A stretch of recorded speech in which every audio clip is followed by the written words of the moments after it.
उसमें बर्गर है, तो चाउमीन है और न जाने क्या क्या सब बन के लोग खाते रहते हैं। वहां पे वही तेल है, दिन भर से वही चल रहा है। लोग खाते हैं, लोगों का पेट खराब हो रहा है, बीमारी खराब हो रही है। डॉक्टर कहते हैं कि इटालियन फूड छोड़ दे, चाइनीज फूड छोड़ दे। ये सारे फूड जो जो जो जंक फूड हैं, जो सड़क के किनारे लोग लगाए रहते हैं, 10 तरह का मसाला है, अब उसमें बर्गर है, तो चाउमीन है और न जाने क्या क्या सब बन के लोग खाते रहते हैं। वहां पे वही तेल है, दिन भर से वही चल रहा है। लोग खाते हैं, लोगों का पेट खराब हो रहा है, बीमारी खराब हो रही है, हार्ट की बीमारी हो रही है, लोग परेशान हो रहे हैं। डॉक्टर कहते हैं कि सबसे पहले आप फजूल चीजें छोड़ दें, फजूल खाना छोड़ दें, सिर्फ रोटी खाएं और दाल खाएं, चावल खाएं और हरी सब्जी, ग्रीन सब्जी खाएं, हरी सब्जी खाएं। ज्यादा गोश्त भी मत खाएं हमेशा, वो हमेशा गोश्त खाने की चीज नहीं है। गोश्त कभी कभार खाएं, मगर हमेशा सब्जी खाएं, हमेशा दाल खाएं, हमेशा चावल खाएं, हमेशा रोटी खाएं। फजूल खाना मत खाएं। आजकल फजूल खाने ही बच्चे खाते हैं। फैज़ान हुजूर मुजाहिद मिल्लत मुफ्ती शेर अरदा खान कादरी, सुभान अल्लाह, दुनिया से जाएंगे, जरूर जाएंगे। क्या बात, क्या बात। और बहुत जल्दी जाने वाले हैं, बहुत जल्दी जाने वाले हैं, इसलिए आप घबराए नहीं। अल्लाह ताला हमारे अजद मियां को 90 साल की उम्र अता फरमाए और एक बार नहीं धामनगर बार बार हुआ, फिर क्या कहना है। सुभान अल्लाह, सुभान अल्लाह। मिल्लत जब तक जिंदा है, धामनगर का सीधा कनेक्शन बरेली से जुड़ा है। सुभान अल्लाह, सुभान अल्लाह। और हबीबे मिल्लत को अल्लाह 100 साल की लंबी उम्र अता फरमाए। आमीन सुम्मा आमीन आमीन। अब वो अगर 100 साल के बाद चली भी जाएंगे तो हबीबी अपना रिश्ता बरेली से नहीं छोड़ेगा। माशाअल्लाह, माशाअल्लाह। अल्लाह तबारक व तआला धामनगर शरीफ की इज्जत को सलामत रखे। अब एक हदीस में सुनाता हूँ, उसको गौर से सुनिएगा, क्योंकि हमारी माँ बहन की आवाज कान में आ गई और माँ बहन पे एक छोटा सा तबसरा हो गया। उस तबसरे पर एक हदीस होनी चाहिए। सरकार दो जहां का फरमान आलीशान है, सरकार लाजवाब है, सरकार की सारी बात लाजवाब है। यही वजह है कि हिंदुस्तान के लोग तो हुजूर को जानते ही हैं। मैं बताऊंगा आपको, एक ऋषिकांत चट्टोपाध्याय है जो गैर मुस्लिम, लेकिन पैगंबर आजम अलैहिस्सलाम की जिंदगी का जब मुताला किया तो वह कलमा पढ़ के मुसलमान, और ये कहते हुए मुसलमान हुआ। मैं क्यों मुसलमान हुआ? ये दिल्ली में बकबक करने वाले लोग वो क्या जाने मुस्तफा कौन साहब, भुवनेश्वर और कलकत्ता में चिल्लाने वाले लोग वो क्या जाने मुस्तफा क्या है। किनका नाम है? जो पढ़े लिखे लोग हैं, जो 10-10 हजार किताबों का मुताला किया है, वह लोग जानते हैं कि मुस्तफा जाने रहमत। ऋषिकांत चट्टोपाध्याय ने कहा कि पूरी दुनिया में कोई एक शख्स ऐसा नहीं मिलता है जिनके बारे में पूरा डिटेल्स दुनिया वालों के सामने मौजूद है। वो कहाँ थे, उनका बचपन कैसा था, उनकी जवानी कैसी थी, जिंदगी का आखिरी सांस उन्होंने कहाँ ली, प्राइवेट लाइफ उनकी कैसी थी, पब्लिक लाइफ उनकी कैसी थी, बैटल फील्ड में वो कैसे रहते थे, टेबल ऑफ एग्रीमेंट पे वो कैसे बैठते थे, और रहती दुनिया तक के लिए उपदेश देके एक अच्छा इंसान कैसे बने, और हर डायरेक्शन में मार्गदर्शन उन्होंने किया हो। कहा एक आदमी की पूरी लाइफ चांद से ज्यादा रोशन, इनका बचपन कैसा था, जवानी कैसी थी, और इनके आदात कैसे थे, इनके मामूलात कैसे थे, इनकी तालीमात कैसी थी। किसी की जवानी मालूम है तो बचपन का हाल मालूम नहीं है, किसी के बचपन का हाल मालूम है तो उनके आबा अजदाद का हाल मालूम नहीं है, किसी की किताब उनकी बात मालूम है तो उनकी जात के बारे में खबर नहीं है। मगर वो गैर मुस्लिम कहता है कि एक वाहिद आदमी प्राइवेट लाइफ से लेकर पब्लिक लाइफ तक जिंदगी की सारी बातें तारीख के वर्क में अगर महफूज है वो तन्हा ज़ात मोहम्मद अरबी अलैहिस्सलाम की है। उन्होंने कहा कि आई स्टडी, मैं मुताला किया इस पॉइंट पर, तो मैं फैसला लेने पर मजबूर हूं कि दुनिया का सबसे सुथरा, सबसे उजला, सबसे उज्जवल और सबसे ज्यादा रोशन जात मुस्तफा की है, तो उनकी बात भी सबसे ज्यादा रोशन है। तो दुनिया गवाह रहे कि ऋषि कांत कलमा पढ़कर उस मोहम्मद का गुलाम बन रहा है। यही वजह है कि आज 1400 साल में इतने लोगों ने कलमा पढ़ा है। दुश्मनी बढ़ती गई, मुस्तफा के गुलामों की तादाद में इजाफा होता चला गया। मैं अभी अक्सर कहता हूं कि एक नाम मोहम्मद था जो बढ़कर घटा नहीं, वरना हर एक उरूज में पिन्हा सवाल है। सरकार दो जहां के 4 लोगों ने सबसे पहले कलमा पढ़ा था। दुश्मनों ने कहा कि मैं इस्लाम मिटा दूंगा, 4000 लोगों ने कलमा पढ़ लिया।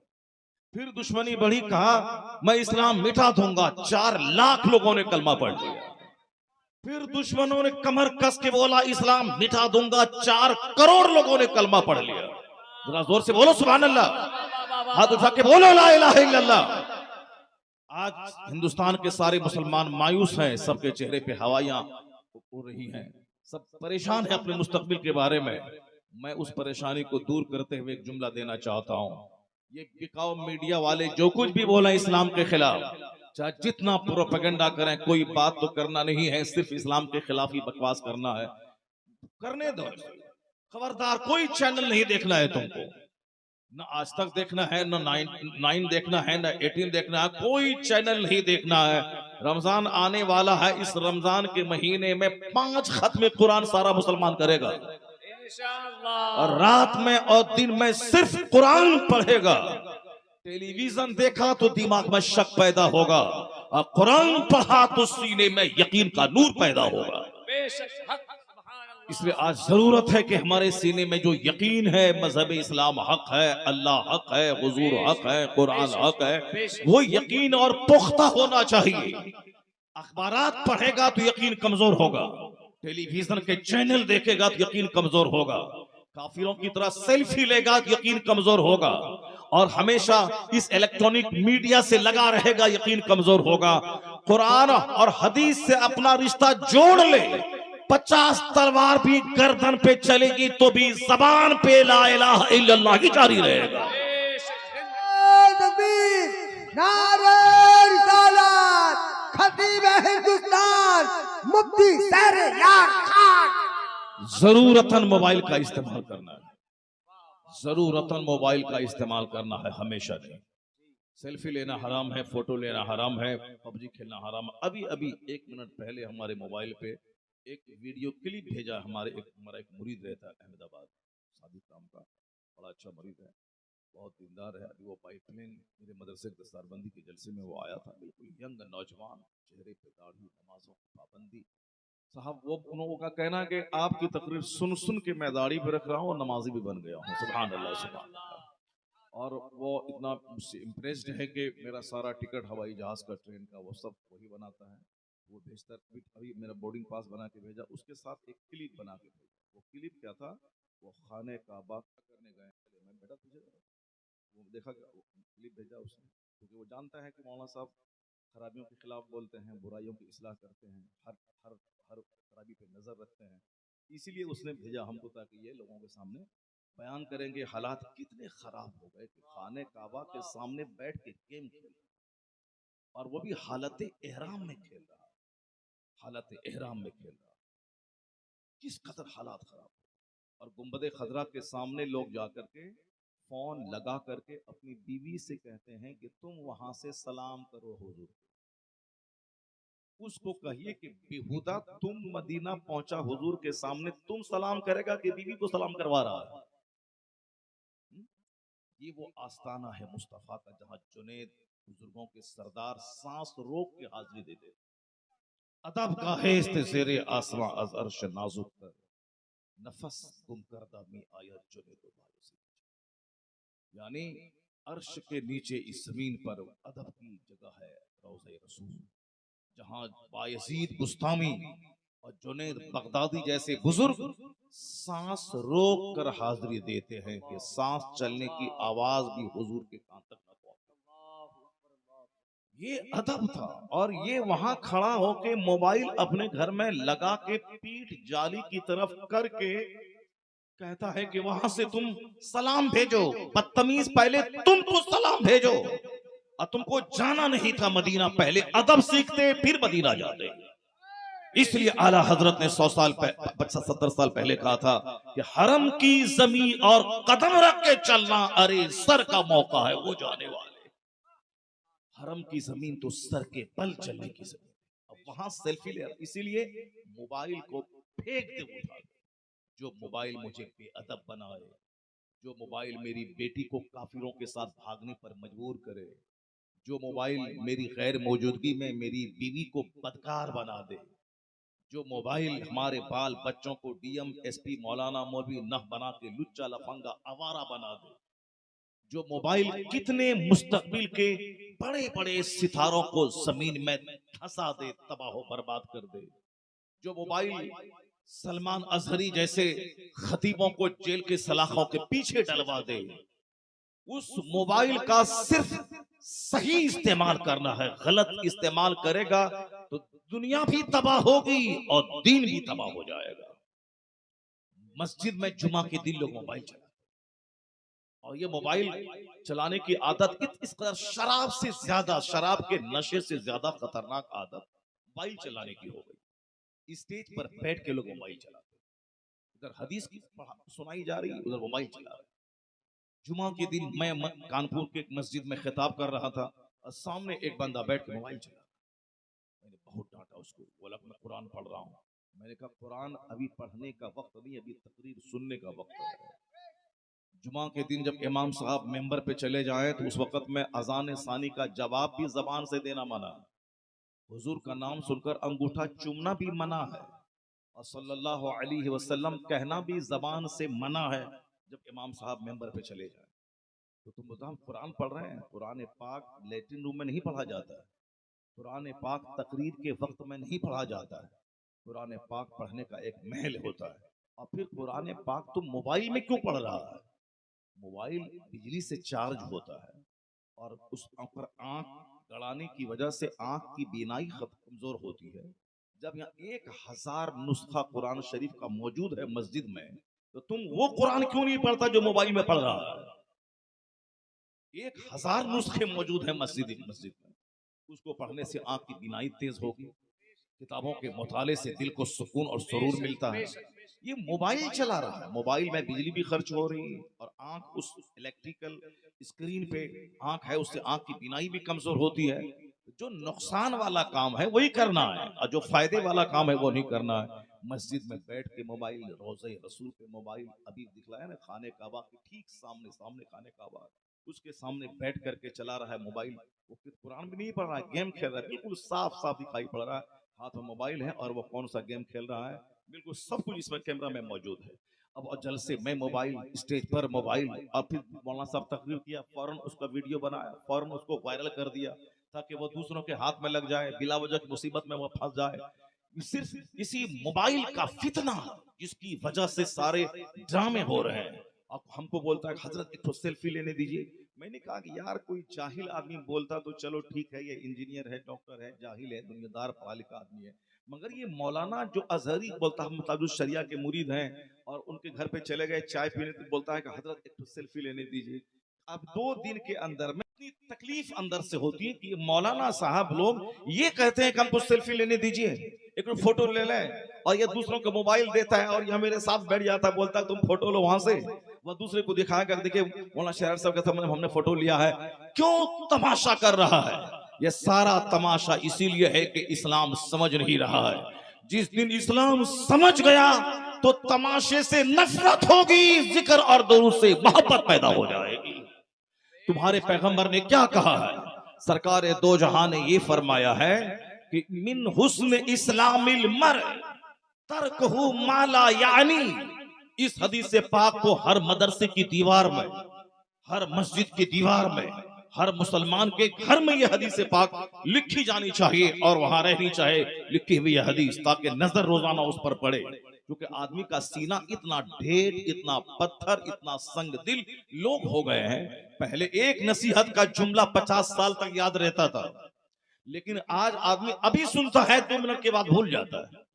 जलसा खत्म हुआ तो उनसे पूछा जाए कि मौलाना साहब ने क्या क्या कहा था, किसी को मालूम नहीं। वो तो अक्का दुक्का कोई दीवाना होता है जिसको पूरी तकरीर याद रहती है। अभी मैं 5 दिन पहले बरेली शहर में दस्तरबंदी के जलसे में था। एक पुलिस का मेजर जनरल था वो, जिसका मकान पूना में भी है, बरेली में भी है, उसकी बेटी MBBS डॉक्टर है, वो साहब बड़ोदरा में है। हम कब जाने उसको, सामने वो मजलिस में बैठा हुआ था। दूसरे दिन मैं रात ही में निकल गया बरेली से दिल्ली एयरपोर्ट के लिए। एयरपोर्ट पे जब मैं पहुंचा हूं टर्मिनल 2 पे, तो वो भी मेरे सामने खड़ा हमको देख रहा था गौर से। हजरत आप ही तकरीर कर रहे थे रात में वहां फ्लाइट के लिए बरेली में।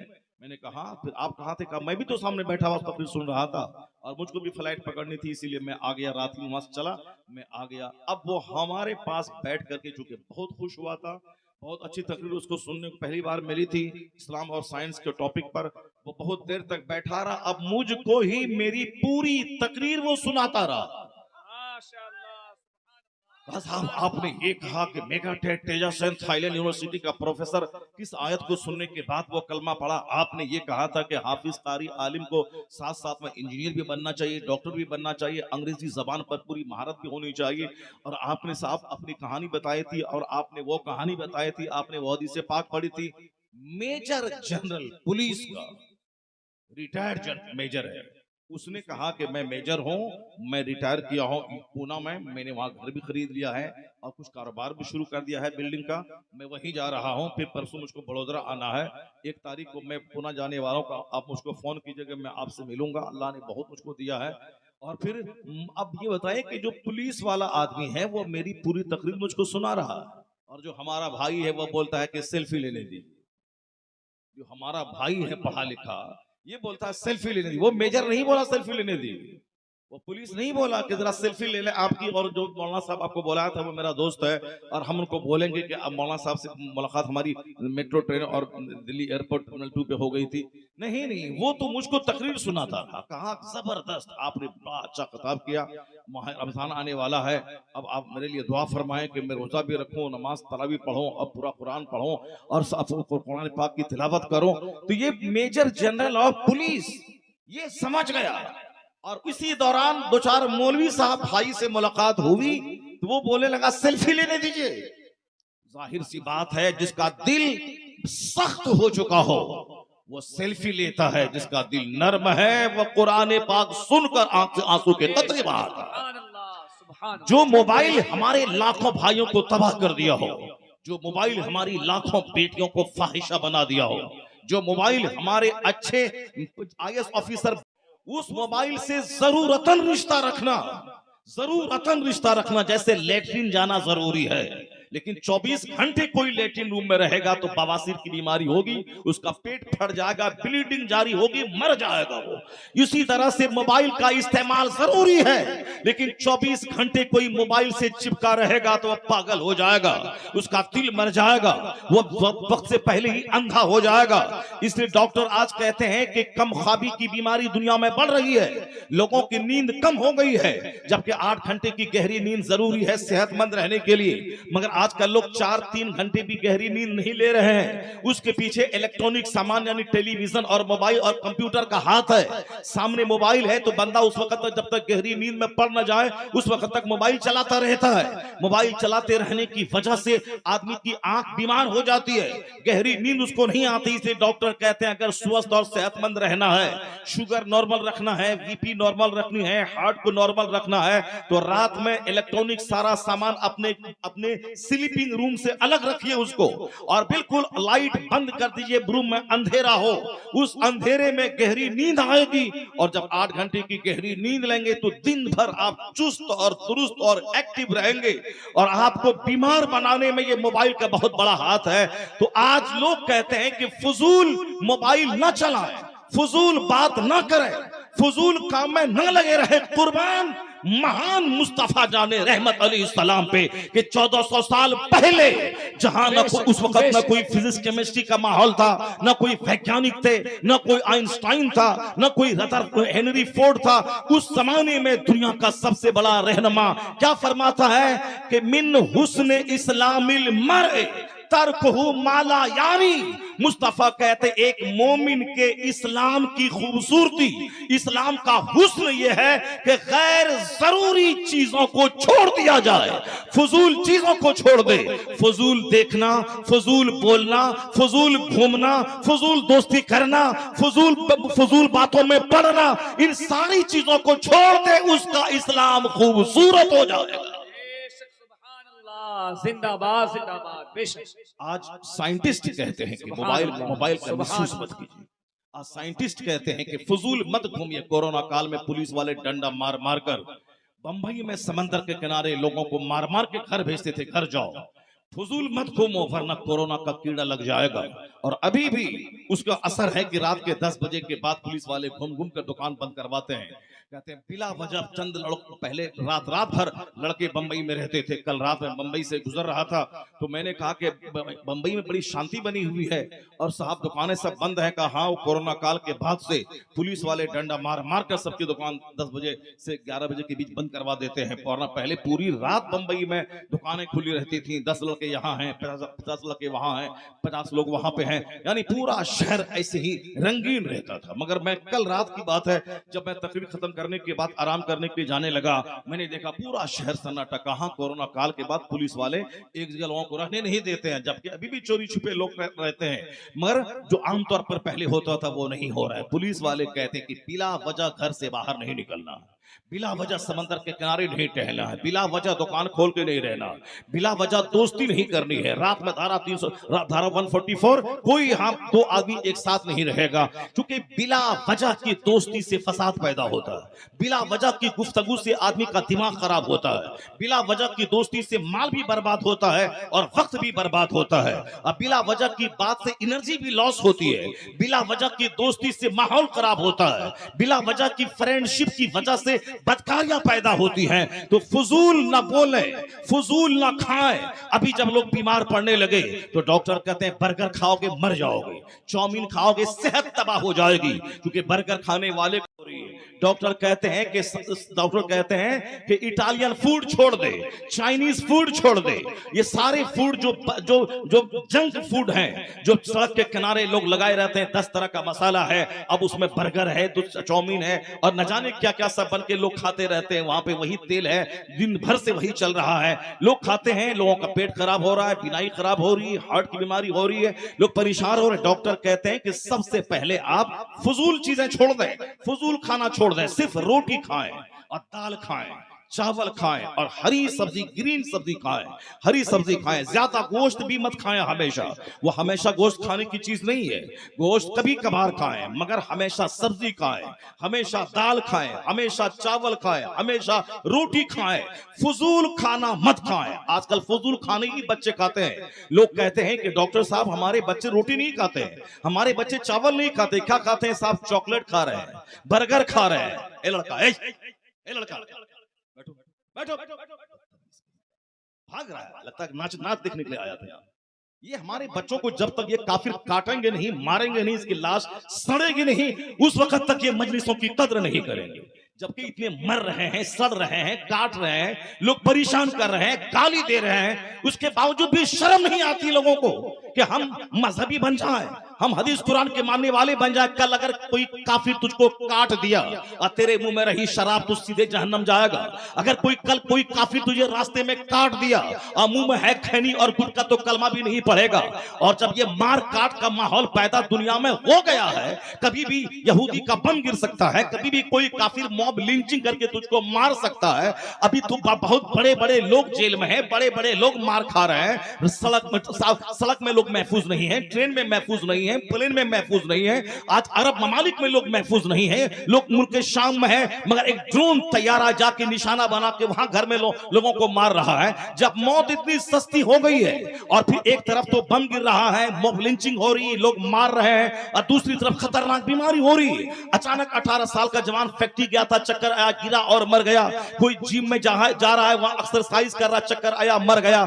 जब मौत इतनी सस्ती हो गई है बंदे, तो फिर क्यों न तुम अपने आप को जहन्नम में डाल रहा? जब मौत सस्ती हो गई तो मरने के लिए तैयार रह, तो इबादत कर, जबान पे कलमा जारी रख, जबान को सिगरेट से पाक रख, जबान को गुटखा से पाक रख, जबान को फजूल बातों से पाक रख, और कलमा पढ़ता रह। अगर इस हालत में मर गया तो सीधे जन्नतुल फिरदौस में मुस्तफा के पड़ोस में पहुंच जाए। हक बेशक, जिंदाबाद जिंदाबाद। जब मौत सामने नाच रही है कि कभी भी कोई काफिर तेरी गर्दन काट सकता है, तो फिर तू जहन्नम जाने वाला काम क्यों कर रहा है? फिर नाच क्यों रहा है? 24 घंटे मोबाइल आंखों के सामने क्यों लगाए हुआ है? फैक्ट्री में मशीन चलाते हुए गाना सुन रहा है, क्या बगैर गाना सुने हुए बदन में गर्मी नहीं पैदा होगी और काम नहीं करेगा, मशीन नहीं चला पाएगा और काम नहीं कर पाएगा? और ये बेहुदा जो उस कंपनी का मालिक है, वो शराब पिलवा पिलवा के काम लेता है वर्कर से, और गंदे गंदे गाने इस होली के मौसम में। मैंने एक टाटा ऑटो वाले को आज से 10 दिन पहले, वो बिल्कुल फहश गाना जो होली के मौसम में गाया जाता है वो लगाया। मैंने कहा तुम बंद करो इसको, कहा बिल्कुल सुनो क्या? मैंने कहा बंद करो इसको। तुमने क्यों नहीं बंद, तुम क्यों नहीं बंद कर रहा? मैं गाड़ी से उतर जाऊंगा। उसने कहा कि अभी तो सरस्वती पूजा के मौके पर कॉलेज के स्टूडेंट इसी होली के गाने को लगाए हुए थे। बताए वो खुद बोल रहा है, जवान बीबी है, माँ है, बेटी है, उसके सामने ये फहश गाना कैसे बजा रहे थे? मैंने कहा हाँ तुझको बुरा लग रहा है ना, फिर तुमने क्यों ऑटो में बजाया? बंद बंद बंद करो। यानी उसे भी अफसोस है कि ये गाना मैं बजा जरूर रहा हूं, मगर है ये बेहयाई वाला गाना, बेशर्मी वाला गाना, के सामने माँ बहन बेटी सब है, और कैसे गंदा गाना। डॉक्टर भी सुन रहा है, इंजीनियर भी सुन रहा है, प्रोफेसर भी सुन रहा है। नतीजे में जिसके दिमाग में है कुफ्र, उससे अच्छे काम का सुदूर कैसे हो सकता है? जिसकी सोच गंदी हो जाती है, इसीलिए उसको अच्छा काम अच्छा नहीं लगता और गंदा काम अच्छा लगता है। मैं नमाज पढ़ता हूं तो अच्छा नहीं लगता, कोई शराब पीता है तो वो मजा लेता है। मैं तुम रोजा रखूं तो अच्छा नहीं लगता है, मैं वुजू करूं तो अच्छा नहीं लगता है, और वह गुटखा खा के उल्टी कर दे ट्रेन के बेसिन में, वो अच्छा लगता है। मैं रेलवे स्टेशन पे नमाज पढ़ूं तो इसको अच्छा नहीं लगता है, लेकिन वहां कोई जवान लड़का लड़की हजारों के सामने चूमा चाटी करे, ये इसको मजा लेके मुस्कुरा के उसको देखता है। तेरी सोच गंदी हो गई, सोच बदल। जब नमाजी बढ़ेंगे तो बुराई घटेगी, नेकियों के माहौल में इजाफा हो जाएगा। जिंदाबाद, हक हक बेशक। मगर ये रोशन बातें उसके दिमाग में आती हैं कि जो आदमी एक खुदाए वाहिद पे ईमान लाता है, जिसको मरने के बाद जन्नत जाना है, जिसको मरने के बाद जहन्नम की आग से बचने की फिक्र है, तो दूसरों की तो बात ही छोड़ दे। तुमको तो यकीन है कि मरने के बाद जन्नत मिलेगी, तुमको यकीन है कि मरने के बाद जहन्नम है, जहन्नम की आग से मुझको बचना है। तुम तो जानता है कि मरने के बाद हिसाब किताब होगा, क़यामत के दिन होगा। 500 साल का 50,000 साल का एक दिन होगा क़यामत का। पुल सिरात 500 साल की मसाफत के बराबर एक पुल है, जिसको पार करने के बाद ही आगे जन्नत है। बाल से ज्यादा बारीक, तलवार से ज्यादा तेज है। वो इंजीनियर डॉक्टर है, वो हंसी मजाक उड़ाता है इस कानून का, वो जाने। लेकिन तुम मोमिन है, मोमिन बनने के लिए जरूरी है कि बंदा बोले कि अल्लाह एक है, बंदा कहे कि सारे पैगंबर हक हैं, बंदा बोले कि मरने के बाद जन्नत और जहन्नम हक है, क़यामत का दिन जो रोज़े जज़ा है, फैसला का दिन, वो हक है। अगर कोई बोले कि मरने के बाद कुछ नहीं होता है तो मुसलमान ही नहीं रहेगा। अगर कोई बोले कि जन्नत जहन्नम है कि नहीं है, कौन देखा है, तो मुसलमान ही नहीं रहेगा। विश्वास करना होगा, जैसे ये दुनिया है, ये रात है, ये आसमान है, ये ज़मीन है, मैं जिंदा हूँ, मैं भी जवान हूँ, मैं मर जाऊंगा, मेरे बाप दादा थे वो मर गए, यह फैक्ट है। उसी तरह ये भी फैक्ट है कि इस दुनिया के बाद एक और बड़ी दुनिया है, जिसके सामने यह दुनिया एक पानी का कतरा है और आखिरत एक अपार समंदर है। ये छोटी सी जलील दुनिया में रोजी हासिल करने के लिए 18 घंटे तुम लगा देता है। ये दुनिया जो समंदर के सामने एक कतरा पानी के लिए, उसके बराबर 25 साल तू कॉलेज स्कूल में पढ़ता है, फिर 25-30 साल तक 5-5 घंटे की नौकरी करता है। अगर डीएम भी बन गया तो अपना वतन छोड़ के केरला में, केरला वाला बिहार और उड़ीसा में आके वह डीएम की नौकरी करता है, पूरे 24 घंटे की नौकरी करता है। ये दुनिया का 100 साल 1 सेकंड है और एक समंदर के सामने एक कतरा पानी की मानिंद है, तो एक कतरा पानी के लिए 30 साल पढ़ना और 30 साल नौकरी करना और पूरे शहर में मारे मारे फिरना और अपनी पूरी एनर्जी 2 रोटी हासिल करने के लिए, छोटा सा घर बनाने के लिए लगा देना, और जहां मरने के बाद खरबों साल रहना है, जहां अरबों साल रहना है, जहां का एक दिन 50,000 साल के बराबर होगा। ये बता वहां के बारे में तू क्यों नहीं सोचता, वहां के बारे में क्यों नहीं फिक्र करता? जब दुनिया का छोटा सा घर बनाने के लिए 8 घंटे लगाता है, उस जन्नत को हासिल करने के लिए 24 घंटे लगाना चाहिए। लेकिन इस्लाम तुझसे 24 घंटे का मुतालबा नहीं करता है। इस्लाम कहता है 10 मिनट फजर में निकाल दे, फिर जोहर में 15 मिनट निकाल दे, असर में 5 मिनट निकाल दे, मगरिब में 10 मिनट निकाल दे, ईशा में 25 मिनट निकाल दे। 8 घंटे तू दुकान में बैठ, 1 घंटा तू खुदा के लिए मस्जिद में निकाल दे। तू 1 घंटा निकाल, अल्लाह खरबों साल की जन्नत तेरी तकदीर में लिख देगा। बेशक जिंदाबाद, नारे तकबीर, नारे रिसालत। वाह वाह वाह वाह वाह वाह। किस कदर अहमकाना काम है। एक आरजी और जलील सी दुनिया के लिए सारी एनर्जी बंदा लगा रहा, सारी भाग दौड़, सारी मेहनतें इस आरजी और जलील सी दुनिया के लिए। जैसे मैंने खूब मेहनत की, एक छोटा सा घर बनाया, घर जब तैयार हो गया, मर गया, अब चले गए कब्र में। ये बताएं किस आए दिन ये नजारे सबको सब सारे लोग देखते हैं। मैं अक्सर कहता हूं, अभी मैं गया था कुछ साल पहले उदयपुर गया था, वहां इसी तरह की तकरीर जब मेरी हुई तो कहा किसी ने आपको कुछ कह दिया था क्या? मैंने कहा कोई नहीं कहा था। कहा जिस जो कहानी आप सुना रहे थे, एक इंजीनियर इस शहर में था, वो नमाज तक नहीं पढ़ता था, जुमा भी कभी कभार पढ़ता था, ईदैन में कभी कभार जाता था, सिर्फ पैसे की आपकी भूख उसको सवार थी।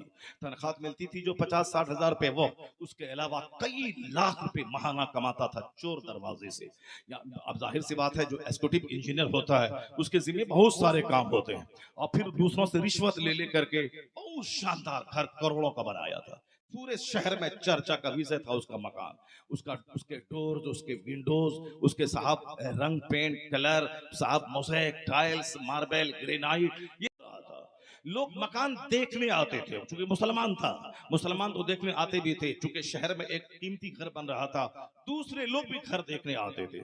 और ये ना मस्जिद का था, ना नमाज का था, ना रोजे का था, बस सिर्फ एक नाम था मुसलमान का। मुसलमान घर में पैदा हुआ है, इंजीनियर सलीम है, इंजीनियर फला है, था, वो आता था।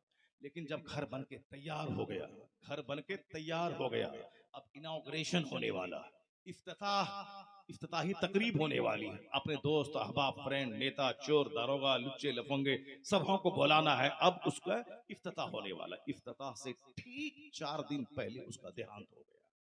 यानी घर के इफ्तिताह भी नहीं समझते हो आप, घर की इनॉग्रेशन सेरेमनी, यानी जिस घर में प्रवेश, अब वो घर में दाखिल होने वाला था, नए घर में, उसमें दाखिल होने से 4 दिन पहले वो मर गया। पूरे शहर के लोग आश्चर्यचकित हो गए, सब कम बखूद हो गए, ये क्या हो गया? इन्होंने कई बरस से मकान बना रहा था, मकान बना, एक जबरदस्त बड़े मकान का सपना देखा था, उसको साकार कर रहा था, मकान उधर बना और ये कब्रिस्तान चल दिया। कहां चला? मिट्टी के नीचे दफन हो गया। सारा शहर अश्कबार हो गया, अपने बारे में फिक्रमंद हो गया। लोग प्लान बड़ा लंबा बनाते हैं, मकान तो रह गया, उनकी बीवी उनके बच्चे, छोटे छोटे बच्चों के लिए उनके हिस्से में क्या आया? उनके हिस्से में वो रिश्वत जो हराम है, ये हराम का गुनाह उसके जिम्मे रहा, झूठ का गुनाह उसके जिम्मे रहा। वो जो एक वक्त की नमाज छोड़ना हराम और गुनाह कबीरा है, फजर जोहर असर मगरिब इशा 5 टाइम मिल के नमाज है, एक वक्त की नमाज छोड़ना हराम और गुनाह कबीरा है।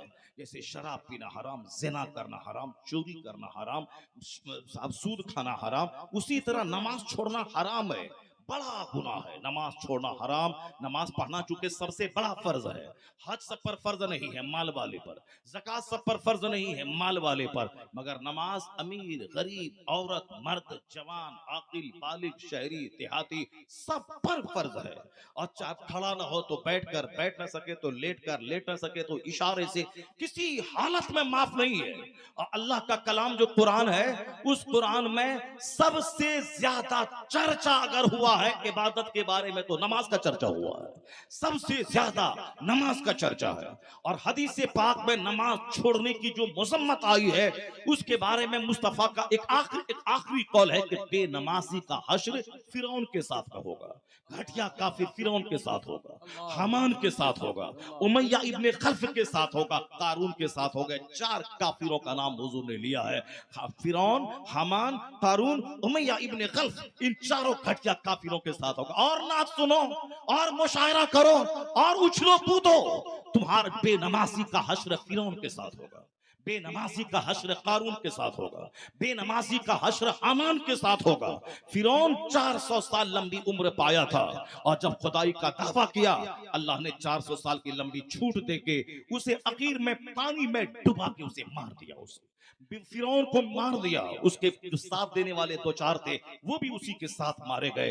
कारून जो 40 आदमी मिलकर जिसके खजाने की कुंजी को उठा ना सके, और वो कारून मूसा अलैहिस्सलाम पे इल्जाम लगा दिया सिर्फ अपनी दौलत को बचाने के लिए, चूंकि ज़कात जब इसके बारे में जब आपने कहा उसको लगा के करोड़ों ज़कात में निकल जाएगा, तो अब बेहतर रास्ता सोचा कि मूसा अलैहिस्सलाम पे इल्जाम लगा दें ताकि इसी को लोग दलील समझ लें, माज़अल्लाह फिर हम पर ज़कात के बारे में वो नहीं बोलेंगे, सारा माल मेरा बच जाएगा। अल्लाह रब्बुल इज्जत ने ऐसा दलील किया उस बदतमीज को कि जिस औरत को बहला फुसला के इल्जाम लगाने लाया था वो औरत साफ साफ बयान कर दिया मजलिस में कि हमें इसने बहला फुसला कर मूसा अलैहिस्सलाम पे गलत इल्जाम लगाने के लिए पैसा देके मुझको तैयार किया है। मूसा अलैहिस्सलाम इस इल्जाम से बरी है, यानी सबके सामने मूसा अलैहिस्सलाम की बरात जाहिर हुई। उसके बाद जनाब मूसा को जलाल आया, उसकी तरफ कहरो खसब से देखा। अल्लाह रब्बुल इज्जत से कहा इलाही इसे तू जलील कर दे। अल्लाह ने कहा मैंने जमीन तेरे हवाले किया। जनाब मूसा अलैहिस्सलाम ने जमीन से कहा जमीन तुझसे निगल ले। कारून को जमीन ने निगल लिया, वो जमीन में धंसता चला गया। मालो असबाब को देखने लगा कि मेरे सारे माल पे मूसा कब्जा कर लेंगे। जनाब मूसा अलैहिस्सलाम ने सारे माल की तरफ देखा कि तू भी उसके साथ धंस जा। सारा खजाना कारून के साथ जमीन में धंस गया और कयामत तक वो धंसता रहेगा। चूंकि कारून को माल की मोहब्बत ने काफिर बनाया था। कारून पहले तौरात का बेहतरीन कारी था, जैसे कुरान का कारी होता है, तो तौरात मूसा अलैहिस्सलाम पे नाजिल हुई वो किताब, जनाब ईसा अलैहिस्सलाम पे इंजील नाजिल हुई वो किताब, जबूर जनाब दाऊद अलैहिस्सलाम पे, तो मूसा अलैहिस्सलाम पे जो किताब नाजिल हुई थी तौरात, उस किताब का बेहतरीन कारी था कारून। बहुत अच्छी किरात करता था। पहले ईमान लाया था, फिर किरात भी करता था, लेकिन माल की मोहब्बत ने उसे काफिर बना दिया। जनाब मूसा अलैहिस्सलाम पे इल्जाम लगाने पर मजबूर किया। ये माल भी उतनी अच्छी चीज नहीं है जिस माल के चक्कर में तुम पड़ रहा है। ये दुकान हो जाए, वो दुकान हो जाए, ये जमीन हो जाए, वो जमीन हो जाए, ये घर हो जाए, वो मॉल हो जाए, ये वो माल है जिसने फिरौन को काफिर बनाया। ये वो माल है जिसने कारून जो तौरात का कारी था उसे क़यामत तक जमीन में धंसा दिया। यही वो दौलत है जो अबू जहल को अपनी जिद पे अड़ा रहने पे मजबूर किया। यही वो दौलत और हुक्मरानी की चाहत है जिसने यजीद जैसे सहाबी के बेटे को अहले बैत का दुश्मन और कातिल बना दिया, जहन्नमी बना दिया। यह दौलत है, दौलत दुनिया है जिसने बड़े बड़े लोगों को काफिर बनाया, उनके सजदे को लूट लिया, उनकी नमाजों को लूट लिया, सजदे की नसरतों को छीन लिया। इसलिए हुजूर ने कहा था अद-दुनिया जीफतुन व तुल्लाबुहा किलाब, ये दुनिया मुर्दार है, उसका तलबगार कुत्ता है।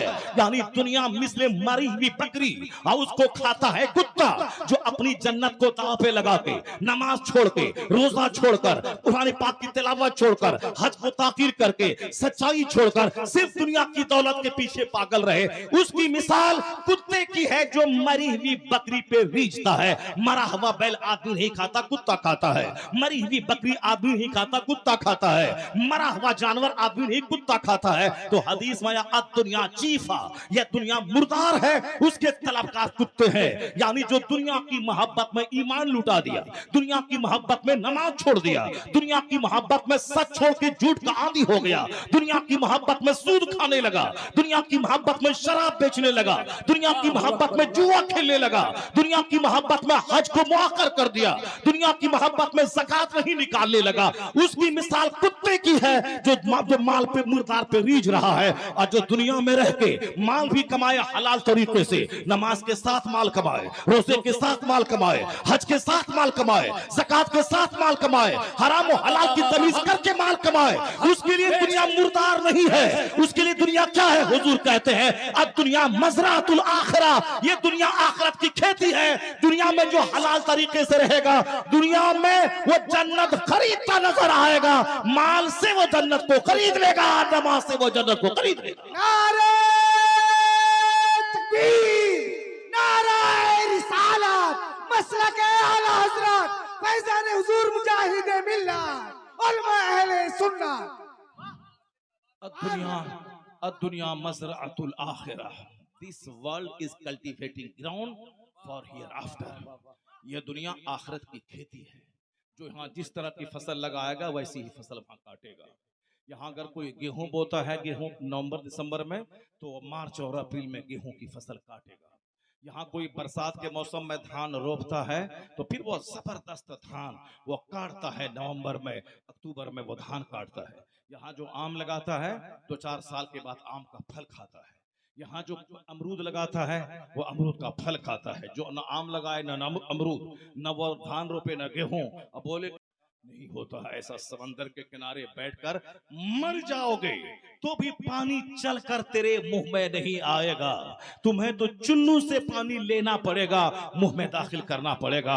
उसी तरीके से ये तमन्ना करेगा कि नमाज नहीं पढ़े मगर अल्लाह जन्नत हमको दे देगा, रोजा नहीं रखे अल्लाह जन्नत दे देगा, हज भी नहीं करे अल्लाह जन्नत दे देगा, सच इख्तियार ना करे अल्लाह जन्नत दे देगा। तो समंदर के किनारे बैठकर बगैर पानी की तमन्ना करने वाला बगैर मेहनत और हाथ बढ़ाए पानी नहीं मिलता। उसी तरह सिर्फ जन्नत तमन्ना से नहीं मिलती है। जन्नत हासिल करने के लिए दुनिया से टकराना होगा, हराम से टकराना होगा, हराम को तर्क करना होगा, दुनियादारों का मुकाबला छोड़ना होगा, माल और मौल का मुकाबला छोड़ना होगा, सजदे का मुकाबला करना होगा, त्रास का मुकाबला करना होगा, रोजे का मुकाबला करना होगा, हज का मुकाबला करना होगा। वह 4 खत्म करता मैं 8 खत्म करूंगा, वह 1 लाख दुरूद पढ़ता मैं 2 लाख दुरूद पढ़ूंगा, वह 1000 कलमा पढ़ता मैं 10,000 कलमा पढ़ूंगा, वह रमजान में 4 खत्म कुरान करता मैं 10 खत्म कुरान करूंगा। जब तू मुकाबला करेगा तो जन्नत में तू सबसे आगे रहेगा। जो यहाँ आखिरत के काम का मुकाबला करेगा जन्नतुल फिरदौस में वो सबसे आगे रहेगा। तकबीर, नारे रिसालत, रंगे कादरी। सिर्फ काफिरों का मुकाबला करना है। मकान, दुकान, गाड़ी, छकड़ा, मॉल, भूल गया कि कुरान पाक का सबसे बड़ा टॉपिक है आखिरत। कुरान पाक का सबसे बड़ा टॉपिक है आखिरत। सबसे ज्यादा अल्लाह के रसूल ने जो कुछ हदीस में कहा है उसमें सबसे ज्यादा चर्चा आखिरत का है, जन्नत का है, जहन्नम का है, पुलसरात का है। जो सारा चर्चा मेरे घर में होता ही नहीं। हुजूर ने कहा था कि मौत को डेली 20 बार जो याद करेगा तो अल्लाह तबारक व तआला उसे शहादत का मर्तबा अता फरमाएगा। 20 बार मौत को याद करने का मतलब यह हुआ कि उनके दिल से तमन्नाएं खत्म हो जाए, उनके दिमाग में ढेर दिन दुनिया में रहने की तमन्ना खत्म हो जाएगी। वो जो दुनिया माल दुकान के पीछे उनका दिल लगा हुआ है, सजदे में मजा नहीं मिलता, हालत सजदा में भी घर मकान दुकान ईंट और साजो सामान करता रहता है, ये सजदे की लज्जत उसको नहीं मिल पाएगी। दुनिया की जो तमन्ना दिल में रहेगी वो सजदे में भी उसको भूल नहीं पाएगा। इसलिए इन तमन्नाओं को छोड़ दे। और इससे जब दिल अटका रहेगा माल से, दुकान से, खेत से, तू सजदे की लज्जत नहीं पाएगा। खाने काबा के पास बैठ करके भी तू दुनिया करेगा। लोग वहां जाते हैं गुनाहों की माफी के लिए, और अक्सर लोग वहां जाते हैं मॉल दुकान गाड़ी छकड़ी की खरीदारी के लिए। अजमेरी मोहल्ला में 97 साला फकीर अपना वतन ईरान छोड़ के वहां आया, न जमीन खरीदी न बाग खरीदा, सारी जिंदगी अल्लाह को राजी करने के लिए रात भर सजदा करता रहा और दिन भर इस्लाम की तबलीग करता रहा। आज हिंदुस्तान के करोड़ों लोग उस फकीर के आस्थाने पे बेटा बेटी इलेक्शन में जीत की भीख मांगने जा रहे हैं। ये बताएं वो फकीर अपना वतन छोड़ दिया अल्लाह के लिए, उन्होंने रात की नींद कुर्बान कर दी अल्लाह के लिए, उन्होंने दिन का चैन कुर्बान किया अल्लाह के लिए। उनके आस्थाने पे लोग भीख मांगने जाते हैं कि बेटा चाहिए, बेटी चाहिए, मकान चाहिए। लोगों ने जैसी की तैसी कर दी। खाने काबा में भी जाके खेत मकान है, अजमेर मोहल्ला में भी खेत मकान है, रोज़े रसूल के पास जाके भी खेत मकान मांगता है। एक अजमेर मोहल्ला की एक छोटी सी किरण है, वो धामनगर शरीफ में, वहां फैज़े गरीब नवाज लेके यहाँ मुजाहिद बांट रहे हैं। यहाँ भी लोग घर मकान लेके जा रहा है, कोई नहीं जाता। मुजाहिद आप ट्रेन में जनरल डब्बे में भी आप सफर करने के बाद नमाज नहीं छोड़ते थे। हमें भी, मेरे लिए भी दुआ कर दीजिए ताकि मैं अपने घर में रह करके भी नमाज पढ़ूं। 4 वक्त की नमाज तो लोग पढ़ते हैं, फजर नहीं पढ़ पाते हैं। लोग जो 3 बजे सोएंगे और फजर की नमाज कैसे पढ़ेंगे? साल में एक बार नमाज कज़ा होता है, अलग बात है। यहाँ तो साल में एक बार फजर पढ़ने को मौका मिलता है, यहाँ तो कंटिन्यू रोजाना फजर की नमाज कज़ा हो रही है। मुजाहिद आप तो ट्रेन में नमाज नहीं छोड़ा, सफर में आप नमाज तर्क नहीं किया, आप मुसीबतों में नमाज नहीं छोड़ा, आप कड़ाके की सर्दी में नमाज तर्क नहीं किया, जबरदस्त गर्मी में भी नमाज तर्क नहीं किया। आप ट्रेन के जनरल डब्बे से बाहर निकल के नमाज पढ़ के फिर ट्रेन में घुस जाते थे। आप जेल के अंदर नमाज पढ़े, जेल के बाहर नमाज पढ़े, हज के सफर में नमाज पढ़े, हरमैन तैयबैन में नमाज पढ़ा, आपने एक वक्त की नमाज कज़ा नहीं की। इसलिए मुजाहिद आप मेरे लिए दुआ कर दो कि मैं पक्का नमाजी बन जाऊं। नहीं मिले करोड़ों का मॉल, नहीं मिले करोड़ों बीघा जमीन, नहीं मिले करोड़ों का बैंक बैलेंस, मैं नमाजी बन जाऊं तो मुस्तफा ने कहा है फजर की 2 रकात नमाज दुनिया और दुनिया की सारी बादशाही से बेहतर है, दुनिया के सारे खजाने से बेहतर है। फजर की 2 रकात नमाज दुनिया और दुनिया में जितनी चीजें हैं सबसे बेहतर है। अगर तू ये भीख मांगता, मुजाहिद का चेहरा कब्र में खिल जाता, उनका सीना कुशादा हो जाता कि मेरा मानने वाला ये नमाजों की पाबंदी की भीख मांग रहा है। अजमेर में भी घर और जमीन मांगता है, इस मुजाहिद के पास भी आके जमीन और घर मांगता है। ये बता दे हज की सादत कहां मांगेगा, नमाज की तौफीक कहां मांगेगा, तलावत के मजे कहां मांगेगा, जिक्र का मजा कहां मांगेगा, फक्र कहां मांगेगा, जुहद कहां मांगेगा, जन्नत कहां मांगेगा, जहन्नम से परहेज कहां मांगेगा। ये नापाक दिल को पाक कर, ये दिमाग से गंदी तमन्ना निकाल दे, आलिमों का चेहरा दे, कुरान पाक के वर्क को देख। आने वाला माह रमजान आ रहा है, रमजान में सच्ची तौबा कर ले, तिलावत से दिल लगा ले, इबादत से दिल लगा दे, रात में तहज्जुद पढ़ दे और मान अल्लाह से इलाही मकान तो तबाह होने वाला है, दुनिया तो छूटने वाली है, 50 खरब रुपए रहे फिर भी छोड़ के जाना है। ए अल्लाह अपने मुजाहिद के सदके मेरे सीने से माल की मोहब्बत निकाल दे। अगर तू रो के दुआ करेगा, अल्लाह तुझे बुजुर्गों की खैरात अता करेगा, यहाँ रह के भी तेरा चेहरा जन्नत के जैसा चमकने लगेगा। नारे तकबीर, नारे रिसालत, तू पॉलिटिक्स लेके बैठा है कि इस्लाम का क्या होगा, सीएए का क्या होगा, एनआरसी का क्या होगा, हिंदुस्तान का क्या होगा, हिंदुस्तान में क्या होगा। कुछ नहीं होगा। 4 कलमा पढ़ने वाला था, बोला मिटा देंगे, 4 करोड़ कलमा पढ़ लिया। बोला मिटा देंगे 100 करोड़ लोगों ने कलमा पढ़ा। अभी 100 साल पहले बोला था काफिर, इनसे ज्यादा मजबूत था, वह लोग ताकतवर था, पढ़ा लिखा था, बोला मिटा देंगे। मगर उनके नाचने कूदने से क्या हुआ? अभी 200 करोड़ पूरी दुनिया में मुसलमान मौजूद है, उनके नाम के साथ लफ्ज़ मोहम्मद जुड़ा है। ये मोहम्मद अहमद है, ये मोहम्मद समर है, ये मोहम्मद कमर है, ये मोहम्मद शहरयार है, ये मोहम्मद तंजील है। या 200 करोड़ लोग मोहम्मदी गुलाम है, मोहम्मदी फौज है। इसका मतलब यह निकला कि दुश्मनी बढ़ती जाती है, मुस्तफा के गुलामों की तादाद में इजाफा होता चला जाता है। नूरे खुदा कुफ्र की हरकत पे खंदाजन, फूंकों से चराग बुझाया गया। इस्लाम के बारे में ज्यादा चिंता मत करो तुम। इस्लाम के बारे में कल मर जाओगे तो कब्र में तेरा क्या होगा उसके बारे में चिंता करो। कल कब्र में तुम्हारे साथ क्या होगा, क़यामत के दिन पुरसरात में तेरा क्या होगा। नेकी बदी तौली जाएगी, नेकी है 1 लाख, बदी है 50 करोड़, उसका क्या होगा। दिन में 1 बार सच बोला, 99 बार झूठ बोला, उसका क्या होगा। 1 दिन हलाल खाया और 29 दिन हराम ही खाता रहा, उसका क्या होगा। बदन में अंग अंग जो हराम से भरा है, जो झूठ से माल कमाए, जो साहब धोखा दे के माल कमाए, उसका क्या होगा। काफिरों को क्यों देखता है, उनका मकान क्यों देखता है, क्यों तरसता है, उनकी गाड़ी देख के क्यों तरसता है, उनकी बादशाहत देख के क्यों तरसता है। तेरे खुदा ने कुरान में क्या कहा, ज़ुय्यना लिल्लज़ीना कफ़रुल हयातुद दुनिया व यस्खरूना मिनल लज़ीना आमनू वल्लज़ीना तक़ौ फ़ौक़हुम यौमल क़यामा। अल्लाह कहता है कि दुनिया की जिंदगी अल्लाह ने काफिरों के लिए सजा दी है। और ये कलमा पढ़ने वालों को देखकर हंसते हैं। अल्लाह कहता है अगर तुमने इनके मजाक की परवाह नहीं किया और अगर तुम तकवा के साथ दुनिया में रहे, तकवा वल्लज़ीना तक़ौ, अगर तुम मुत्तकी बन के रहे, गरीबी की आग में जले मगर गुनाह के करीब नहीं गया, तुम गरीब रहे मगर गुनहगार नहीं रहे, मुत्तकी बन के रहे, तो अल्लाह कहता है तू इन काफिरों पे गालिब आ जाएगा।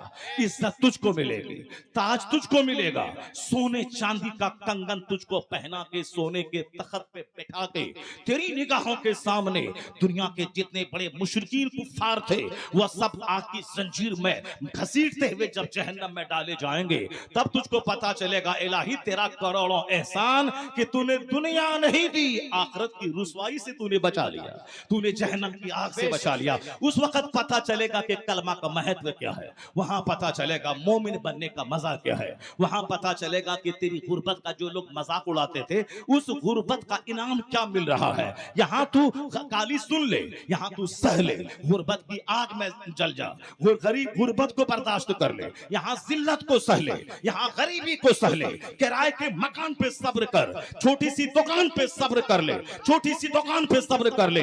हदीस में आया है कि तुम मुख्तसर रोजी पे राजी हो जा, अल्लाह मुख्तसर अमल पे कल राजी हो जाएगा। तू मुख्तसर सी रोजी पे राजी हो जा, अल्लाह मुख्तसर अमल पे राजी हो जाएगा। और तू थकता ही नहीं है, करोड़ों के बाद अरबों चाहिए, अरबों के बाद खरबों चाहिए, खरबों के बाद संखों चाहिए, संखों के बाद महासंखों चाहिए। मुस्तफा कहते हैं कभी पेट नहीं भरेगा तेरा, सोने का 2 जंगल भी तुझको मिल जाए, लौकान वादियान निम्माल, अगर आदम के बेटे को 2 माल से भरे हुए 2 जंगल भी मिल जाए, लबतगा सलासा, वो तीसरे जंगल की तमन्ना करेगा। यमलो जौफ अपने आदम इल्ला तुराब, सिवाय कब्र की मिट्टी के तेरे पेट को कोई चीज भर नहीं पाएगी। जब कोई चीज भर नहीं पाएगी, एक चीज है सब्र जो तुझे आसूदा कर देगा, एक है कनात जो तुझे आसूदा कर देगी, इसलिए सब्र को गले लगा ले। जब 2 जंगल सोने का लेने के बाद भी वहां आसूदगी नहीं आएगी, तीसरे जंगल की तमन्ना रहेगी। 5 बाल्टी पानी पीने के बाद भी जब प्यास बाकी रहेगी, वह प्यास अजाब है, वह प्यास कि 5 बाल्टी पानी पिया फिर भी प्यास नहीं बुझी, वह अजाब है। और 1 गिलास पानी पीने के बाद आसूदगी हो गई, वह पानी रहमत है, वह पानी नेमत है। इसलिए ए मुसलमान, जब दुनिया की हवस की कोई इंतहा ही नहीं है, 50 दुकान के बाद 51 दुकान की तमन्ना है, 50 एकड़ जमीन के बाद 51 एकड़ जमीन की तमन्ना है, 50 खरब के बाद और महासंखों की तमन्ना है, तो क्यों ये 5 बाल्टी पानी पीने के बाद भी प्यास तेरी बुझ नहीं रही है? क्यों पानी के पीछे पागल है? तो पता चला कि सब्र बड़ी ताकत है, कनात बड़ी ताकत है। तो जिस हाल में अल्लाह रखा है तो उसमें सब्र कर ले, यही तेरे लिए खरबों से बड़ा इनाम हो जाएगा, अरबों से बड़ा इनाम हो जाएगा। यहाँ सब्र कर मुसीबत पर, कल अल्लाह जन्नत में इनामात की बारिश कर देगा। हर मुसीबत को याद दिला दिला कर इनामात की बारिश फरमा देगा। जिंदाबाद जिंदाबाद जिंदाबाद। वल्लज़ीना तक़ौ फ़ौक़हुम यौमल क़ियामा, जो दुनिया में अपने आप को गुनाहों से बचाता रहा, क़यामत के दिन यही मोमिन काफिरों पे गालिब आ जाएगा। हमारा सबसे बड़ा हथियार है आखिरत पे इनाम, आखिरत के इनाम पे विश्वास। और जब तक वो आखिरत की बात दिमाग में रहेगी, आप मुतमईन रहेंगे, आप सेटिस्फाइड रहेंगे, उलझनों में आप फांसी के फंदे पे नहीं लटकेंगे, आप जहर खा के नहीं मरेंगे। अगर आखिरत से हटे तो जहर खा के मर जाएंगे, फांसी के फंदे पे लटक जाएंगे। जिस तरह बड़े बड़े फिल्म के एक्टर फांसी के फंदे पे लटक रहे हैं, बड़े बड़े नेता फांसी के फंदे पे लटक रहे हैं। अमेरिका का 4 करोड़ कमाने वाला इंजीनियर वो अपने बाल बच्चों समेत कुएं में कूद कर जान दे, आए दिन अरबपति का बेटा जान दे रहा है। कोटा में मेडिकल की तैयारी करने वाला वो जब मायूसियत में रहता है कि अब हम इंजीनियर डॉक्टर नहीं बन पाएंगे, वो जहर खा के मर रहा है। नजर दुनिया पे रहेगी तो अंजाम जहर खा के दोनों जहान को बर्बाद करना होगा। प्लान है कि एक बुलेट खरीद लें, प्लान है कि एक फॉर्च्यूनर खरीद लें, प्लान है कि एक खूबसूरत सा घर जैसा पूरे धामनगर में ना हो वो बना लें। अब उसके लिए आमदनी चाहिए, चोरी डकैती करके कहां से लाएं? 5 करोड़ रुपया के फॉर्च्यूनर भी खरीद लें, अब 15 लाख की बुलेट भी खरीद लें, और साहब 5 करोड़ का घर भी बना लें, ताकि पूरे शहर में सबसे तमन्ना तो है मगर पैसा नहीं है। इससे कर्जा लिया 10 लाख, उससे कर्जा लिया 10 लाख, साहब एक जमीन प्लॉट को बेचा उसमें 20 लाख, उससे लिया, इसकी टोपी उसको पहनाया, उसकी टोपी इसको पहनाया, चेहरा सूखा रहा और जब देखा कि उलझन में घिर गए, कर्जा ज्यादा हो गया, अब साहब फॉर्च्यूनर और गाड़ी की तमन्ना अपनी जगह, जहर खा के मर गए और चला मर गया मरदूद, मकान अपनी जगह रह गया, फॉर्च्यूनर अपनी जगह रह गया। जो इस तरह से जाल फैलाएगा ख्वाहिशात का, अंजाम तबाही, अंजाम बर्बादी। और जो मुजाहिद की तरह सफेद लुंगी पहनेगा, जो सफेद टोपी पहनेगा, जो सफेद कपड़ा पहनेगा, अरबों की जायदाद पर बैठकर फकीरी इख्तियार करेगा, वो जहर नहीं खाएगा बल्कि जन्नत पे निगाहें दौड़ा के चेहरा उसका हरा रहेगा, दिल उसका आसूदा रहेगा, गरीबी में भी बादशाहत का मजा लेगा, गरीबी में भी बादशाहत का मजा लेगा, गरीबी में भी बादशाहत का मजा मिलेगा। तो खाली मुजाहिदे मिल्लत का सिर्फ नारा नहीं लगाना है, मुजाहिदे मिल्लत ने जैसे जिया है वैसी जिंदगी की नकल करनी है, उसकी जिंदगी से नूर हासिल करना है, उसकी जिंदगी से रोशनी हासिल करनी है। अब हुजूर ने क्या कहा, सरकार दो जहां की हदीस से, कद अफलहा मन Aslam, he became successful who accepted इस्लाम।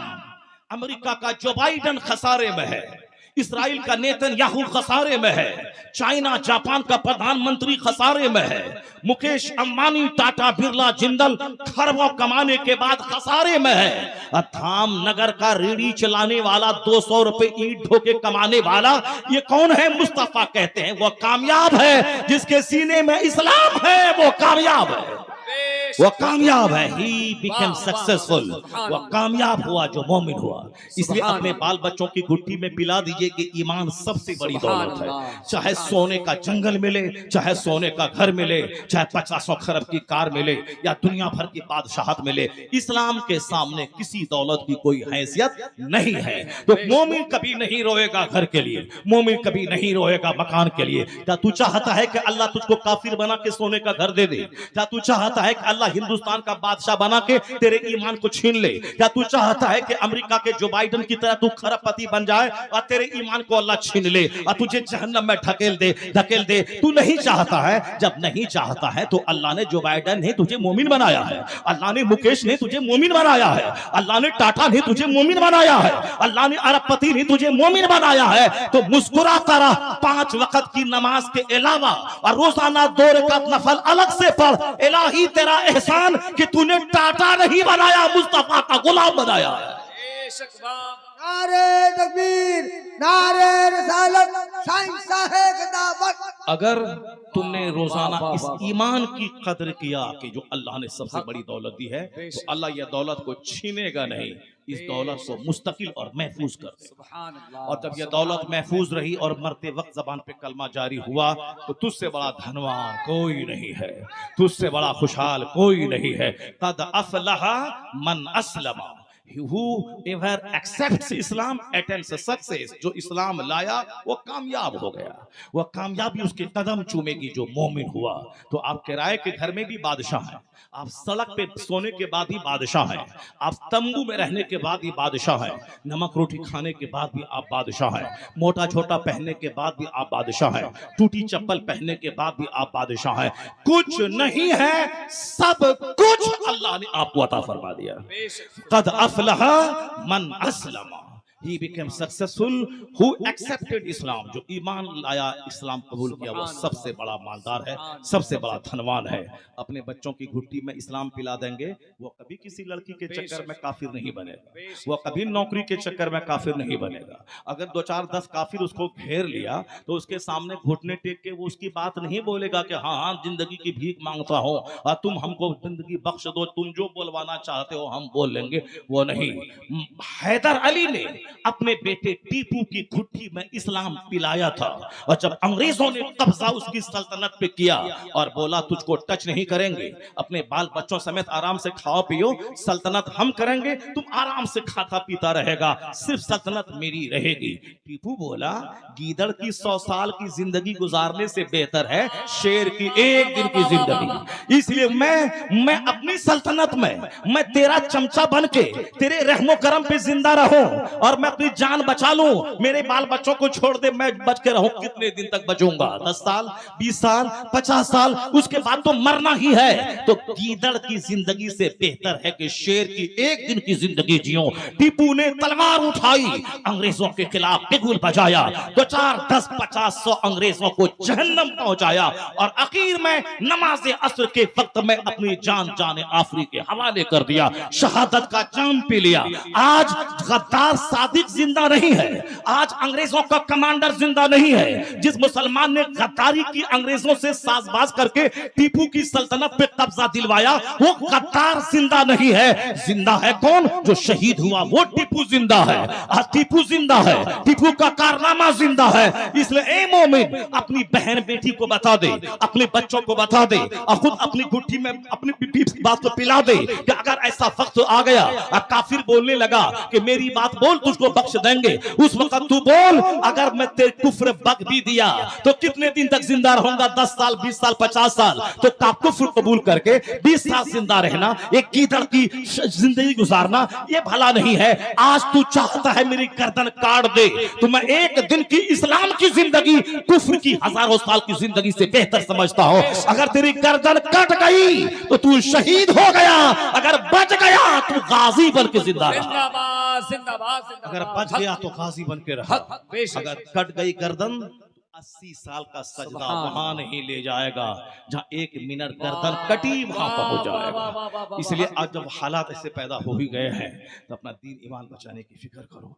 एक तरफ फिल्में हैं, मगरबी तहजीब है, उरियानियत का माहौल है, औरतों का साहब गैर मर्दों के सामने मटक मटक के चलना, दुपट्टा हटाना, जींस टी शर्ट पहन के ज़िना की दावत देना, हर घर में ज़िना, हर समाज में ज़िना, शहर में ज़िना, देहात में ज़िना, हर जगहों पे ज़िना, ज़िना ही ज़िना आम हो गया। क्योंकि बदन में ख्वाहिशात की आग लगी है, सनीमा देख देख कर आंख बीमार हो गई है, सनीमा देख देख कर दिल बीमार हो गया है, लोगों का चेहरा देख देख के निगाहें कमजोर हो गई है। इसीलिए औरतें भी ज़िना के लिए तैयार हैं। 1 मिनट की तन्हाई मिली, फौरन आबरू जल के राख हो जाती है। इधर 70 साल का बुढ़ा भी, इसको भी 1 मिनट का मौका मिलता है, इस बुढ़े के बदन में भी गर्मी पैदा होती है, और ये भी ज़िना का जुर्म कर बैठता है। दुनिया में है ही क्या आज? दौलत भले ही बढ़ जाए, भले ही 4 लेन की सड़कें बन जाए, भले ही 120 मंजिला मकान बन जाए, दुनिया ज़िना से भर गई है, दुनिया शराब से भर गई है। शराब पीने से भूख नहीं मिटती है, पानी पीने से प्यास बुझती है, रोटी खाने से भूख मिटती है, मगर जब दिमाग गंदा हो जाए और दिल अंधा हो जाए, पूछे इन खबीसों मर्दूदों शराबियों से कि शराब पीने से तेरी भूख मिट जाएगी, शराब पीने से तेरी प्यास बुझ जाएगी। उसको भी मालूम है कि शराब से भूख प्यास मिटती नहीं है, रोटी तो खाना पड़ेगा, पानी तो पीना पड़ेगा, मगर पानी के लिए उतना लालायित वो नहीं है जितना शराब के लिए बेचैन है। शराब के लिए भीख मांगता है, शराब के लिए बीवी को दूसरों के हवाले कर देता है, शराब के चलते बच्चे को कत्ल कर देता है, शराब के चलते अपना कीमती घर बेच देता है। शराब चाहिए, शराब के नशे ने इसे तबाह बर्बाद किया। हुजूर ने 1400 साल पहले कहा था, शराब खूब पी जाएगी, यज़हरु ज़िना, ज़िना ज़ाहिर हो जाएगा। 8 साल की लड़की ज़िना कर रही है, 50 साल की औरत ज़िना कर रही है। या होटलों में लोग अपनी बाइक पे औरतों को बिठा बिठा के होटल में ले जाके ज़िना करवा रहे हैं, और वो ज़िना करवा के पैसा ले रही है, और जो उनको ढोके मोटरसाइकिल पे ले जा रहा है, वह खबीस मर्दूद भी उस ज़िना के काम में सपोर्ट करने के बाद 2 पैसे उससे कमा रहा है, ताकि उसके घर बनाना है, एक कार खरीदनी है, उस ज़िना के पैसे से वह दुकान और घर बनाए। जहाज में उड़ने वाली एक एयर होस्टेस, वो अपने हुस्न को दिखा के वो नए नए कस्टमर को ढूंढ कर वो अपने बंद कमरे में साहब अपनी इज्जत का सौदा करके पैसा कमा रही है। शानदार घर, 2 लाख का मोबाइल और कीमती लिबास, ये 1 लाख का पर्स कहां से आएगा? ये मेडिकल कॉलेज में पढ़ने का बहाना है, लड़कियां पढ़ रही हैं। मेडिकल कॉलेज एक है हमारे इलाके में, लोग कहते हैं कि यहाँ की लड़कियां यहाँ के होटल में अटेंड करती हैं। वहां से क्यों अटेंड करती हैं? अब पापा तो कहते हैं कि मेरी बेटी डॉक्टर बनने के लिए गई है, अब डॉक्टर बनने के लिए पापा का पैसा लिमिटेड आता है, 10,000 रुपए महीना आता है, और जो रिश्वत देने में जो 40 लाख 20 लाख लगा वो अलग, और हर महीने खर्चे के लिए 10,000 रुपए आते हैं। 10,000 तो ना काफी है, चूंकि साहब को रोजाना ड्रेस बदलना है, रोजाना जूती बदलना है, रोजाना मेकअप करना है, ब्यूटी पार्लर हर 2 दिन के बाद जाना है। ये पैसे कहां से आएंगे? 10,000 तो सिर्फ वो चाउमीन और बर्गर और रसमलाई खाने में खत्म हो जाएंगे। ये मेकअप कहां से होगा? ये पर्स कैसे बदला जाएगा? ये रोजाना जींस कैसे बदला जाएगा? तब होटल अटेंड किया, 10,000 10,000 रुपए यहाँ से मिल गए, अपना आराम से शौक पूरा कर रही है। फिर 2-4 दिन के बाद दूसरा होटल अटेंड किया, क्लाइंट फिट है, होटलों में नाम लिखवा दिया है। पापा कहते हैं कि मेरी बेटी डॉक्टर बन रही है, और यहाँ बेटी क्या बनी है, तवाई बनी हुई है, यहाँ बेटी फाहिशा बनी हुई है। यही हाल दिल्ली के होटल का है,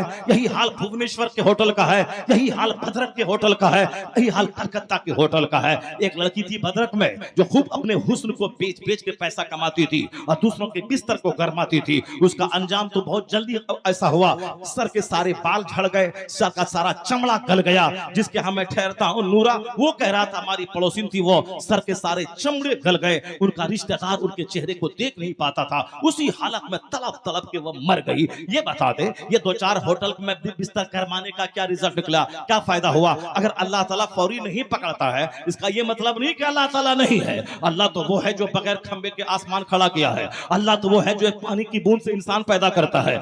अल्लाह तो वो है जो समंदर के पानी को 10 फीट ऊंचा करके सुनामी ला के सारे शहरों को उजाड़ देता है। अल्लाह तो वो है जमीन को 1 मिनट का जलजला भेजकर पूरे शहर को जमीन में दफन कर देता है। तो अल्लाह ताला फौरी नहीं पकड़ता। जब बंदा ढेठ हो जाता है, गुनाहों पे दिलेर हो जाता है, तब अल्लाह ताला बंदों को जलील करने के लिए सुनामी भेजता है, जलजला भेजता है, अज़ाब आम भेजता है, कोरोना भेजता है, तबाही और बर्बादी का तबाही और बर्बादी लाने वाला तूफान भेजता है। जरा गौर से सुनो, ए मोमिन, तुम कहता है अल्लाह कहाँ है, रसूलुल्लाह कहाँ है, मुसलमान तबाह हो रहे हैं, मारे जा रहे हैं, पीटे जा रहे हैं, अल्लाह कहाँ है? अल्लाह तेरी शहरक से ज्यादा करीब है, मगर ये बता दे कि तू कहाँ है, तू कहाँ है, तेरा चेहरा कहाँ है, तेरा लिबास कहाँ है, तेरे बच्चे कहाँ है, तेरा घर कहाँ है, तेरी शादी ब्याह कहाँ है, तेरा अकीका खतना कहाँ है? तू सारा काम काफिरों की नकल में कर रहा है और कहता है अल्लाह रहमत नाजिल कर दे। नहीं होता है ऐसा।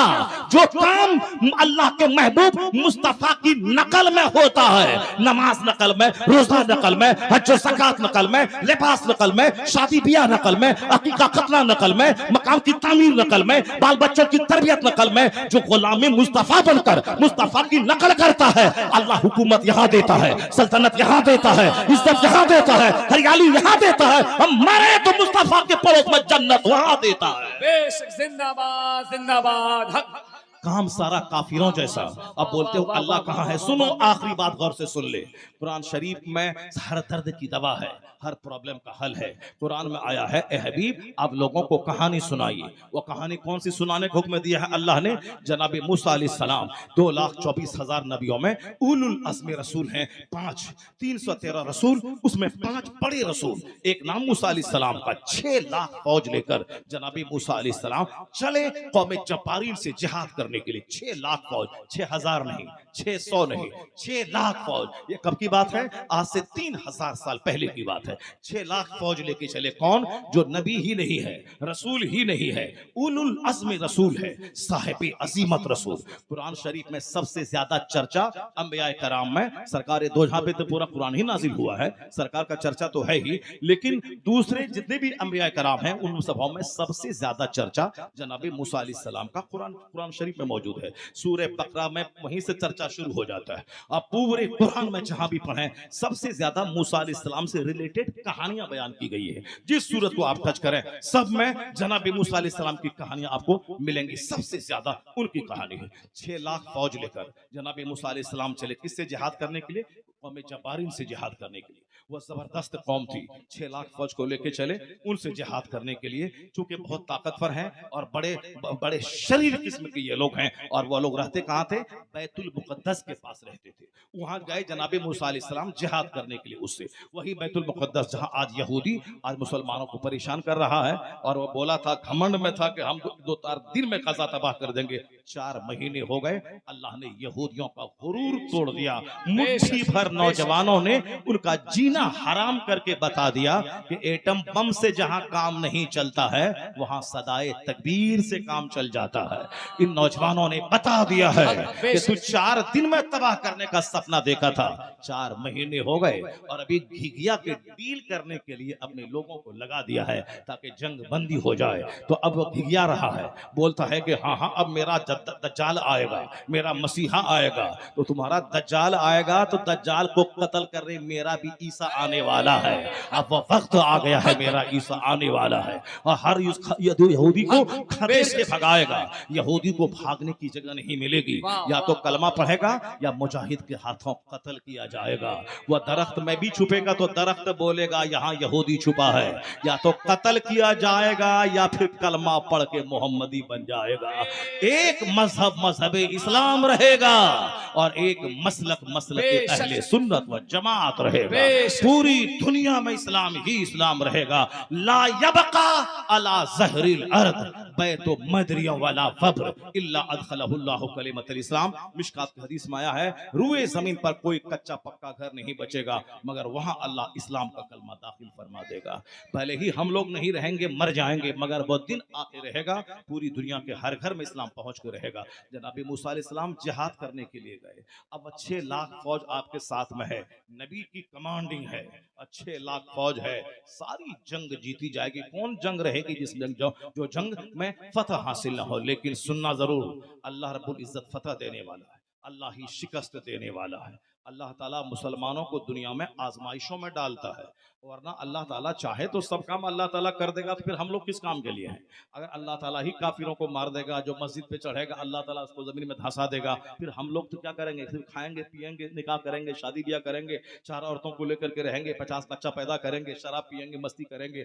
ये तो अल्लाह हमें आजमाइशों में रखा है। कभी गरीबी, कभी बीमारी, कभी परेशानी, कभी काफिर को हमारी गर्दन पे मुसल्लत कर देता है, तब हम दौड़ के मस्जिद जाते हैं, या अल्लाह मुझे माफ कर दे, या अल्लाह मुझे माफ कर दे। और जिहाद का जज्बा, हाथ में तलवार लेके जिहाद करने जाते हैं। अगर ये सारा काम अल्लाह फरिश्तों से कर ले, वो फरिश्ते ही काफिरों को मार दे, सब काम कर ले, और हम सिर्फ खाएं पिए अपने घर में रहें, तब तो हम जानवर से बदतर हो जाते। सिर्फ खाते पीते, शराब पीते, मौज मस्ती करते। वो तो अल्लाह का एहसान है कि बीमारी से हमको डराता है, अल्लाह का एहसान है कि मैं जिल्लत से डराता है, अल्लाह का एहसान है कि मौसम नाखुशगवार बना के डराता है, अल्लाह का एहसान है कि मालदारों की मालदारी छीन के उसे गरीब बना के डराता है, और गरीबों के हाथ में इख्तियार देके उसे बादशाह बना के डराता है। तो बादशाह छीनता है और कभी बादशाह गरीबों को देता है। तो बंदा के चाहने से सब कुछ नहीं होता है, अगर सब चाहने से हो जाता तो दुनिया तो और जुल्म और अत्याचार तुग़यान से भर गई होती। वो तो अल्लाह है जो गुरूर तोड़ने के लिए बीमारी देता है, और जो बोलता था मार देंगे, काट देंगे, फला जमीन फाड़ देंगे, आसमान को ढा देंगे, जब वेंटिलेशन पे जाता है, जब बोलने की सलाहियत खत्म हो जाती है, वो सिर्फ आंख से देखता है दूसरों को, दूसरे लोग मजाक उड़ाते हैं। बोलता था फाड़ देंगे, बोलता था काट देंगे, क्या हुआ? बोलता था काट देंगे, मार देंगे, ये कर देंगे, वो कर देंगे, यहाँ डाल देंगे।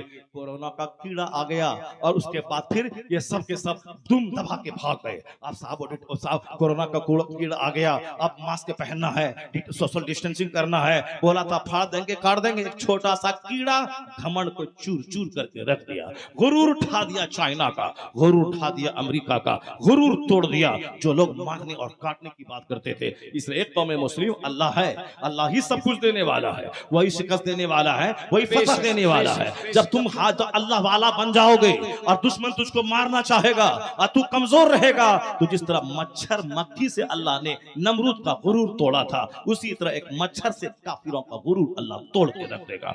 शर्त है कि तू नमाजी बन जा, शर्त है कि तू सच्चा बन जा, शर्त है कि तेरी आंख महफूज रह जाए, तू ज़िना से तौबा कर ले, शराब से तौबा कर ले, तमाम बुरे कामों से तौबा कर ले, फिर देख अल्लाह रहमतें कैसे नाजिल करता है। और अगर तुमने गुनाह किया तो अल्लाह नहीं देखेगा कि तू मुसलमान है, कलमा पढ़ता है, अल्लाह तुझे जलील करेगा। चूंकि काफिरों के लिए तो जहन्नम ही है, मगर तुझको तो अल्लाह को जन्नत देना है, और जब जन्नत देना है मगर इस बुराई की सजा इसी दुनिया में तुझको देनी है, इसीलिए इस दुनिया में सजा देगा ताकि खूब पीटो और खूब घिसो और पाक सुथरा हो के जब मरो तो फिर जन्नत अल्लाह तुझको दे देगा। इसीलिए अल्लाह मुसलमानों को फौरी तौर पर गुनाहों की पकड़ करके उसके दाग को धोना चाहता है। जरा गौर से सुनो मेरी बात। जनाब मूसा अलैहिस्सलाम 6 लाख फौज लेके गए, और जिस कौम से जिहाद करने गए वो पूरा चर्चा एक चैप्टर में है। फ़क़्सुसिल क़सस लअल्लहुम यतफ़क्करून वतलु अलैहिम नबअल्लज़ी आतैनाहु आयातिना फ़नसलख़ मिनहा फ़कान मिनल गावीन वलौ शिअना लरफ़अनाहु।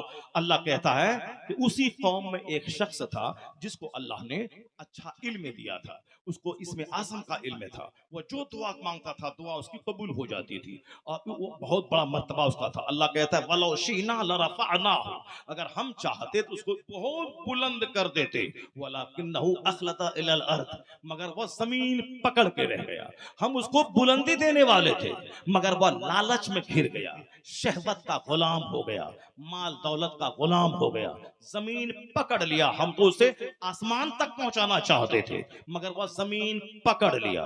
जो मकान दुकान गाड़ी छकला 10 लाख 20 लाख के चक्कर में पड़ गया, अल्लाह कहता है हम तो इसे जन्नत देने वाले थे, ये 2-4 पैसे के चक्कर में तबाह हो गया, या 2-4 पैसे के चक्कर में बर्बाद हो गया। हम तो इसे जन्नत सोने चांदी का महल देने वाले हैं और ये 2-4 पैसे के चक्कर में बर्बाद हो गया। यही कहानी उसमें है।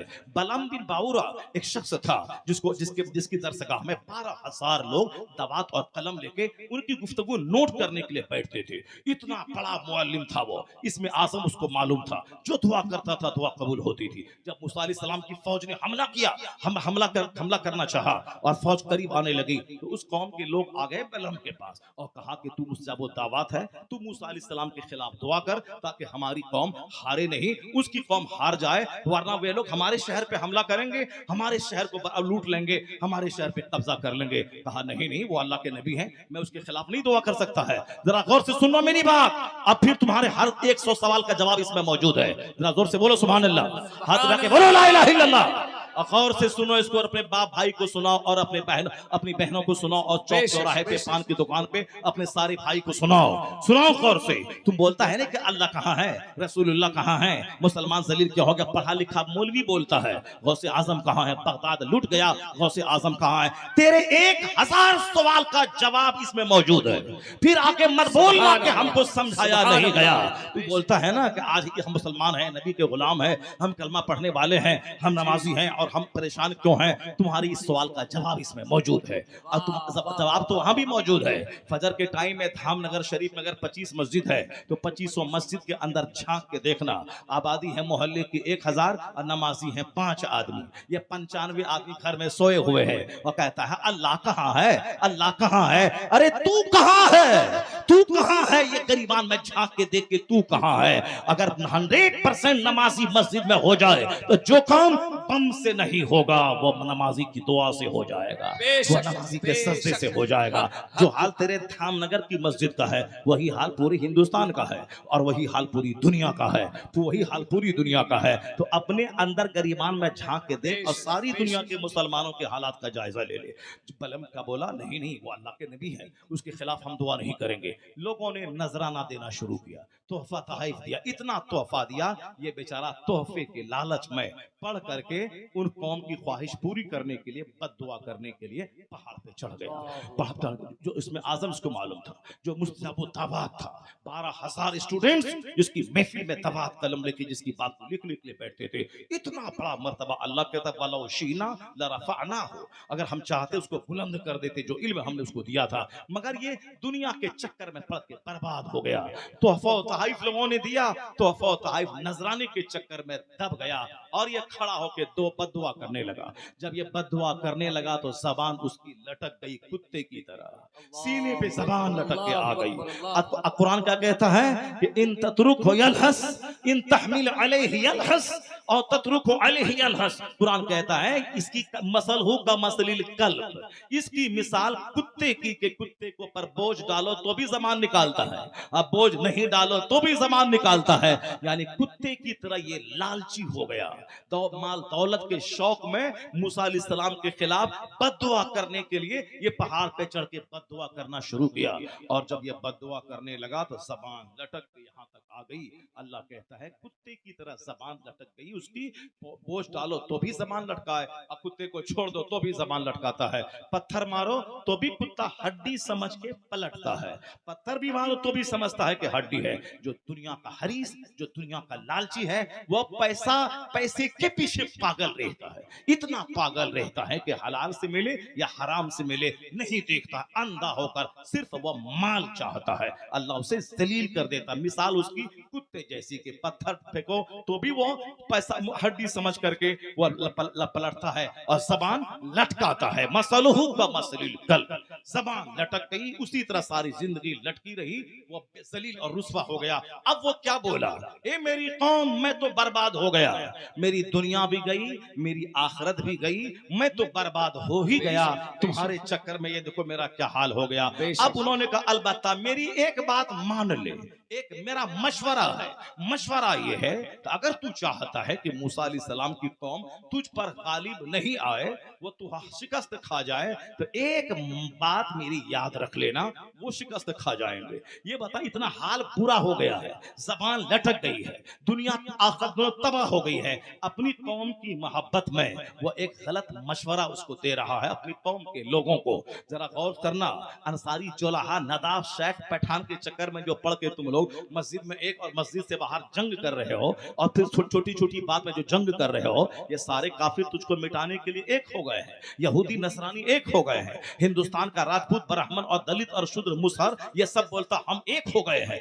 ये तुमको मिटाने के लिए ये सारे एक हो गए, यहूदी नसरानी एक हो गए, और तुम हो कि शेख और जोलाहा की जंग लेके बैठे हो। उसको बेटी नहीं देंगे, उसे बेटा नहीं लेंगे, उसके कब्रिस्तान में नहीं जाएंगे, उसको मस्जिद में आने नहीं देंगे, उसको जलसे में आने नहीं देंगे, ये क्या तमाशा लेके बैठा है। दुनिया तुझे मिटाने पे तुली है और तू छोटी छोटी बात में जंग करने पे तुला है। जब वो तुझे मिटाने के लिए एक हो गया है, तो तू भी इस्लाम बचाने के लिए एक हो जा, इस्लाम बचाने के लिए एक हो जा। छोड़ दे नदाफ और जोलाहे की जंग, छोड़ दे शेख और पठान की जंग, और छोड़ दे कब्रिस्तान में और कब्रिस्तान और मदरसा और मस्जिद की जंग। अल्लाह के नाम पे एक हो जा, मुस्तफा के नाम पे एक हो जा, गौस के नाम पे एक हो जा, गरीब नवाज के नाम पे एक हो जा, आला हजरत के नाम पे एक हो जा, मुजाहिदे मिल्लत के नाम पे एक हो जा। जब तू भी बोलता मैं मुजाहिद को मानता हूं और तू भी बोलता मैं मुजाहिद को मानता हूं, फिर लड़ाई कहां की है, फिर झगड़ा कहां का है, फिर फोन कहां का है, फिर मना करना कहां का है, फिर अपने आलिमों को मना करना कहां का है। जब तू बोलता है कि मैं भी मुजाहिद का मानने वाला हूं, मानने वाला है या धोखा देने वाला है? जब मानने वाला है तो छोटी छोटी बात में कौम को क्यों लड़ाता है, कौम को क्यों बर्बाद करता है?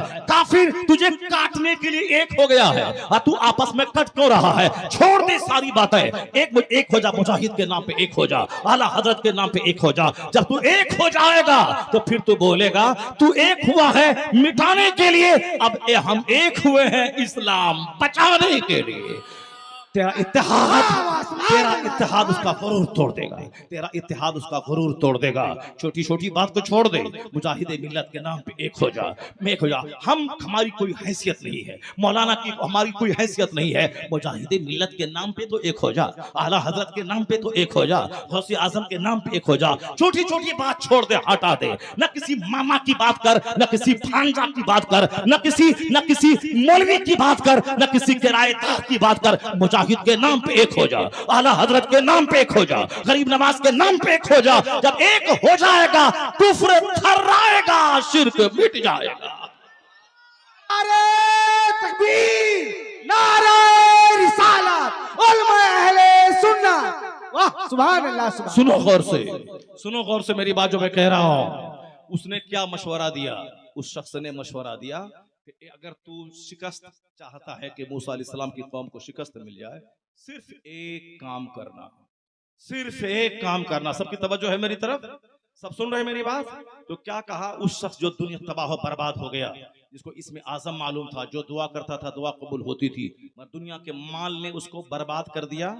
अब वो मूसा अलैहिस्सलाम के खिलाफ दुआ करने लगा, जबान कुत्ते की तरह लटक गई, वो तो बर्बाद हो ही गया, दुनिया और आखिरत दोनों तबाह हो गई। लेकिन वो मशवरा क्या देता है? अगर तू चाहता है कि उसकी फौज तुझ पर कब्जा न करे, एक काम करना, जब मूसा अलैहिस्सलाम की 6 लाख फौज तेरे शहर में घुस जाए, तू अपनी खूबसूरत लड़कियों को बनाकर, सजाकर, संवार कर उनकी फौज में दाखिल कर देना। एक बंदा भी अगर जिना कर लिया तो उसकी फौज हार जाएगी। एक बंदा भी अगर जिना कर लिया उसकी फौज हार जाएगी। ये ट्रिक काम आ गया। उसने मशवरा दिया, उसकी कौम ने अपनी खूबसूरत बेटियों को सजा सवार कर मेकअप करवा के मूसा अलैहिस्सलाम की फौज में दाखिल कर दिया। तो जब हाकिम मूसा अलैहिस्सलाम के बहुत सारे लोग उनके मानने वाले निगाहों को नीची किए हुए थे, उस पर नजर नहीं दौड़ाते थे, लेकिन एक रईस था मालदार। वही तुम मालदार बनना चाहता है, मालदार दौलतमंद बन जाए। मालदार को माल की तमन्ना होती है और औरत की भी तमन्ना होती है। इसलिए जितने नौकरानी से ज़िनाकारी हो रही है अक्सर मालदारों का ही हाथ होता है। नौकरानी से ज़िना, काम करने वाली से ज़िना, पोछा करने वाली से ज़िना, खेत में काम करने वाली से ज़िना। बोलता है अल्लाह कहाँ है? चोर दरवाजे से 70 साल का बुढ़ा वो घिनौना काम करता है।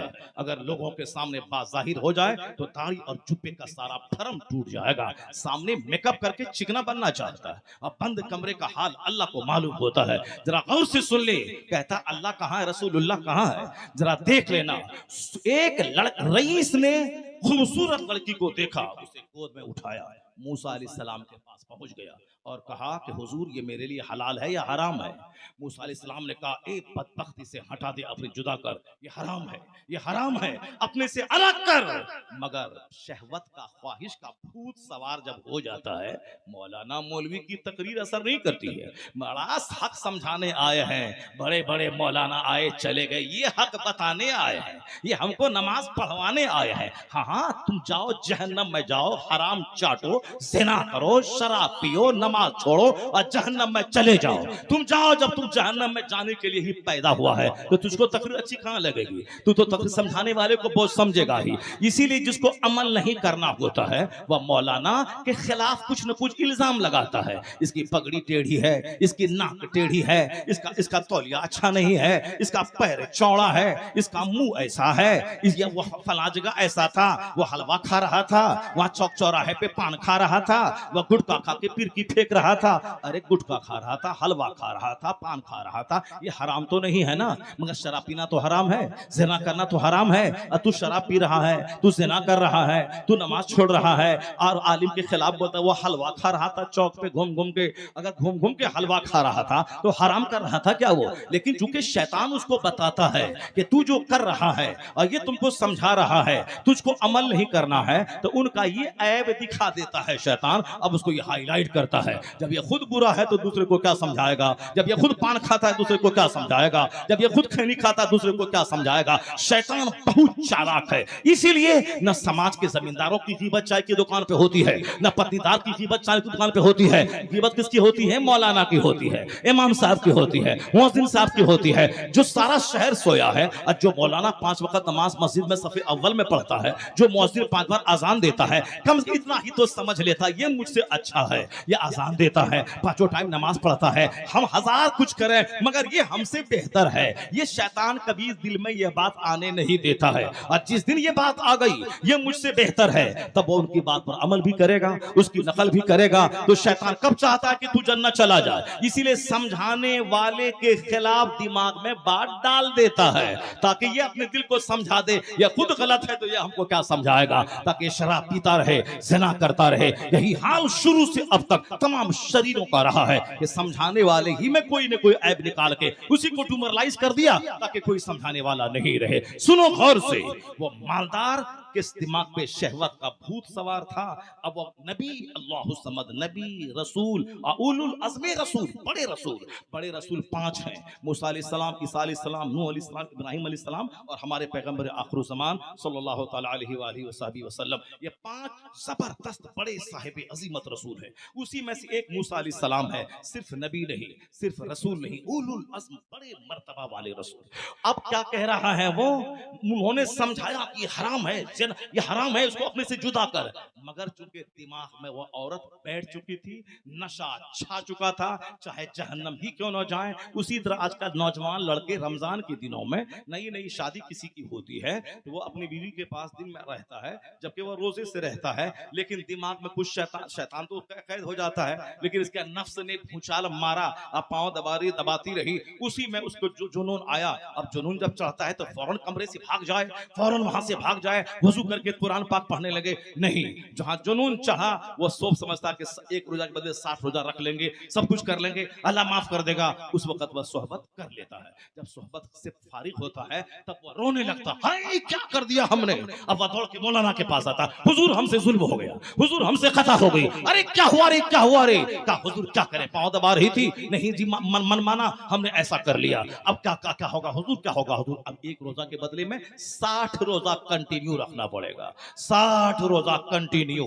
अगर 30 रख लिया, एक छोड़ दिया, फिर अलग स्टार्टिंग करो, फिर स्टार्टिंग करो। 60 रोजा रखना पड़ेगा। तो अगर मन में आ रहा था, फौरन वहां से भाग जाता, वुजू कर लेता, मस्जिद चला जाता। नहीं, जब जुनून चढ़ता है तो कुछ समझ में नहीं आता है। शैतान समझा देता है ये हराम थोड़ी है, बीवी है ना, चलो रोजा टूटेगा, 30 रोजा रख लेना, अभी तो चलो जो काम है वो काम कर लिया जाए। नफ्स पे कंट्रोल, लैश शदीदु बिसुरा इन्नमा शदीदुल लज़ी यमलिकु नफ्सहु इंदल हज़ब। अल्लाह के रसूल कहते हैं पहलवान वो नहीं है जो सामने वाले को पछाड़ दे, बल्कि पहलवान वो है जो गुस्से के वक्त में कंट्रोल रखे। पहलवान वो है जो अपने नफ्स पर काबू रखे, नफ्स पे काबू रखे। क्योंकि आज बर्गर चाउमीन सब खा खा करके नफ्स तो बेलगाम हो गया है। इसीलिए अपनी बीवी खूबसूरत घर में है, हूर जैसी, वो अच्छी नहीं लगती, और दूसरों की कोई चोड़ेल भूतनी को देखा, उसी को दिल दे दिया, उसी के पीछे पागल है। बाल बच्चा भूखा है और सारा सामान उसी के घर में पहुंचा रहा है, क्योंकि उस चोड़ेल और भूतनी को शैतान ने खूबसूरत बना के पेश किया है। यही है, हलाल अच्छा नहीं लगता, हराम अच्छा लगता है। हलाल का सूखी रोटी हराम के बिरयानी से बेहतर है। अपनी बीवी वह तू समझ ले, अब तय कर ले, अपनी बीवी वो खूबसूरती में दुनिया की सारी औरतों से ज्यादा खूबसूरत है। अपनी बीवी से मोहब्बत कर, उनसे बातें कर, उनकी बदजबानी पे सब्र कर, और उनसे दिल लगा, उनसे मोहब्बत की बात कर, उनको इज्जत दे, सम्मान दे, उनको खूबसूरत बना के रख, उसको मेकअप का सामान दे, उसको अच्छे कपड़े दे, उसको सजा सज सवर कर रहने के लिए उसको बोल। अपना सारा पैसा उस पर खर्चा करता कि तू ज़िना से बच जाएगा, तेरी आंख बहकने से बच जाएगी। वरना अगर बीवी को तुमने मार पीट किया, वो बेचारी नर्वस हो गई, तो फिर दूसरों की तरफ दिल दरा जाएगा, तो ज़िनाकार हो जाएगा, दीन ईमान सब तबाह हो जाएगा। जनाब मूसा अलैहिस्सलाम ने कहा खबरदार उससे अलग कर अपने से, मगर नहीं माना नबी की बात। वो अपने खेमे में ले गया, उस लड़की के साथ ज़िना कर लिया, सोहबत में मुलविस हो गया। इधर ज़िना करना था, उधर अल्लाह का अजाब टूट पड़ा। इतना अजाब फौरी नाजिल हुआ, प्लेग की बीमारी, ताउन का मर्ज आ गया। 1 घंटे के अंदर अंदर 70,000 लोग प्लेग की बीमारी में मुलविस होकर मर गए। 1 घंटे के अंदर। कौन? मूसा अलैहिस्सलाम की फौज का ही वो आदमी ज़िना किया था। मूसा अलैहिस्सलाम के मना करने के बाद भी अल्लाह का अजाब टूट पड़ा। 1 घंटे के अंदर अंदर 70,000 लोग प्लेग की बीमारी में मर गए। जब मूसा अलैहिस्सलाम के मुशीर को मालूम हुआ, वो आया, कहा क्या मामला है? कहा इसने ज़िना किया है। उन दोनों को संसार किया, मार दिया, उन दोनों को कत्ल किया। तब ये अजाब थमा तो अताउन का। लेकिन अजाब थमने से पहले 70,000 लोग मर चुके थे। जनाब मूसा अलैहिस्सलाम नाराज होकर मैदान से निकल गए, सारी फौज चली गई, भाग गई, शिकस्त हुई। एक आदमी ने ज़िना किया था, 6 लाख फौज हार गई। एक आदमी ने ज़िना किया था, एक कौम मुस्लिम, एक ने ज़िना किया था, 70,000 मर गए प्लेग में, बाकी जो बचे सब मैदान से भाग गए। जनाब मूसा अलैहिस्सलाम नाराज होकर मैदान से चले गए, फरिश्ते नाराज होकर चले गए। हमारी फतह का सारा राज फरिश्तों की मौजूदगी है। मैदान बद्र में 12,000 फरिश्ते आसमान से जमीन पे उतर गए थे। 313 को फतह मिली थी। जिस घर में तिलावत इबादत हो, फरिश्ता रहता है, फरिश्तों की वजह से बरकतें नाजिल होती है। हमारी सारी मदद का राज फरिश्ता है। लेकिन ज़िना हुआ, फरिश्ते चले गए, नबी नाराज होकर चले गए, 6 लाख फौज हार गई। एक ने ज़िना किया था। वो बोलता अल्लाह कहाँ है, रसूलुल्लाह कहाँ है? मौलाना का कसूर है, इसीलिए कौम परेशान है। नमाजी नेता का कसूर है, कौम परेशान है। ओवैसी का कसूर है, कौम परेशान है। मौलाना का कसूर है, कौम परेशान है। एक ने ज़िना किया, 6 लाख फौज हार गई। उस फौज का कमांडर उलुल अज़्म रसूल था। एक ने ज़िना किया, कौम हार गई। अब तेरा आंख बंद करके देख ले, हर घर में ज़िना, हर समाज में ज़िना।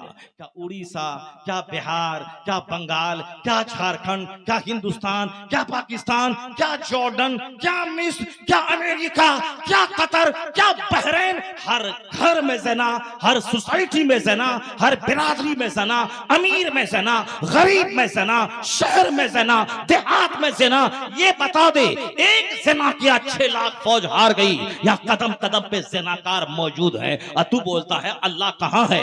अभी जो इज्जत बच रही है ये गनीमत शुमार कर कि हम तो तबाह बर्बाद हो गए होते, जमीन में धंस गए होते, क्योंकि शराबी भी यहाँ है, जिनाकार भी यहाँ है, सूदखोर भी यहाँ है, फिर भी इज्जत अगर बची हुई है, एहसान खुदा का, एहसान मुस्तफा का।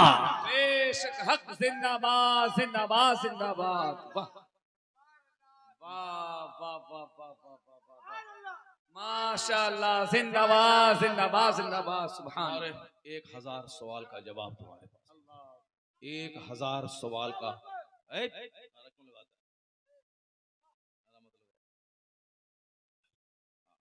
1000 सवाल का जवाब इस कुरान पाक। इतनी बुराइयों के बावजूद अगर शान सलामत है, गोली सलामत है, मस्जिद सलामत है, मदरसा सलामत है, हम लोगों की इज्जत सलामत है, तो एहसान बेशक बेशक एहसान एहसान फजले इलाही। अब जब फजले इलाही से इतनी बुराइयों के बावजूद बचे हुए हैं तो अब तौबा करके बुराइयां छोड़ दें। सुभान आने अल्लाह वाला माह रमजान इबादत का महीना बना। 11 महीने खूब भाग दौड़ किया, पेट नहीं भरा तो 1 महीने में क्या पेट भरेगा। माह रमजान में काम कम से कम कर दे, खूब इबादत कर। 1 लाख दुरूद बेशक बेशक 1 लाख दुरूद पढ़ने को अपने लिए लाजिम करा दे। 1 लाख कलमा शरीफ पढ़। कुरान पढ़ना नहीं आता, जो अच्छा पढ़ता है उससे सुनना है। तरावी की नमाज 5 दिन में नहीं, पूरे 300 दिन तरावी की नमाज और डेली एक पारा और पूरे 300 दिन तरावी की नमाज पढ़ना। यानी कि 5 दिन पढ़ा फिर अपने नहीं, तौबा करो। मर गए तो मोदी जी की गवर्नमेंट तो बनेगी 2-4 महीने के बाद, 2 महीने पहले ही तुम मर जाओगे, अपनी खबर में अपने अंजाम को पहुंच जाओगे। जो होने वाला वो होगा, उस पर दिमाग नहीं लड़ाना है। सारी दुनिया का मालिक अल्लाह है, अल्लाह जिसे चाहता है हिम्मत देता है और जिससे चाहता है छीन लेता है। कुलिल्लाहुम्मा मालिकल मुल्क तूतिल मुल्क मन तशा। उससे ज्यादा टेंशन नहीं लेना। सारा मुसलमान भी चाहोगे कि वो हार जाए और अल्लाह उसको नहीं हराएगा तो नहीं हरा पाओगे, चाहे सब ओवैसी बन जाए बच्चा चाहे कुछ भी हो जाए। इसलिए ज्यादा टेंशन नहीं लेना है। अल्लाह रब्बुल इज्जत से अपना रिश्ता मजबूत कर देता है और कहना जो खुदा का फैसला होगा वो अच्छा फैसला होगा। अपना काम, अपने बच्चों को खूब पढ़ाओ लिखाओ, इंजीनियर बनाओ, डॉक्टर बनाओ, प्रोफेसर बनाओ, DM बनाओ, SP बनाओ, मौलाना बनाओ, मुफत्तिश बनाओ, फकीह बनाओ। अपने बच्चों सिर्फ तालीम तालीम तालीम तालीम। अपना काम सिर्फ एजुकेशन है ताकि हमारे बच्चे DM बने, SP बने, वो सिर्फ नेता नहीं, सिर्फ आप DM बने, SP बने, बैंक में जाए, आप रेलवे में जाएं, ब्लॉक में जाएं। नौकरी करने वाला 30 साल नौकरी करेगा। नेता तो आज इलेक्शन जीता है, 5 साल के लिए है, 5 साल बाद हारेगा, फिर सड़क छाप हो जाएगा। मगर तू DM बन जाता कि 30-35 साल तेरा बेटा एक उसकी का मालिक बन कर रहे। सिर्फ तालीम, सिर्फ तालीम। जमीन बेच के, मकान बेच के बच्चों को पढ़ाओ। अगर अपना बेटा बोतवा है तो समाज का जो बच्चा ज़हीन है, इंटेलेक्चुअल है, उन बच्चों को पढ़ाओ। पूरे समाज में एक PM बन गया तो पूरे समाज की नाक बुलंद हो जाएगी, सबकी इज्जत रह जाएगी। एक फैसल टॉप किया कश्मीर का, हिंदुस्तान के 40 करोड़ मुसलमान का सीना चौड़ा हो गया। तो दिमाग बड़ा रखो, दिल बड़ा रखो, सिर्फ तालीम तालीम तालीम। इबादत इबादत इबादत इबादत, तिजारत तिजारत तिजारत तिजारत। राजनीति नहीं करनी है, झोला नहीं ढोना है। एक वोट देना है जो ईमानदार है, बटन दबाओ, खेल खत्म। पढ़ाई, इबादत, तालीम, तिजारत। अल्लाह तबारक व तआला हम सबों को नेक बनने, गुनाहों की माफ़ी का सामान करने, जन्नत की तैयारी करने की तौफीक अता फरमाए। आमीन। व आखिरु दावाना अल्हम्दुलिल्लाहि रब्बिल आलमीन। वालेकुम अस्सलाम हज़रात, आपके दरमियान मद्दाह रसूल अब्दुल वाहिद अंसारी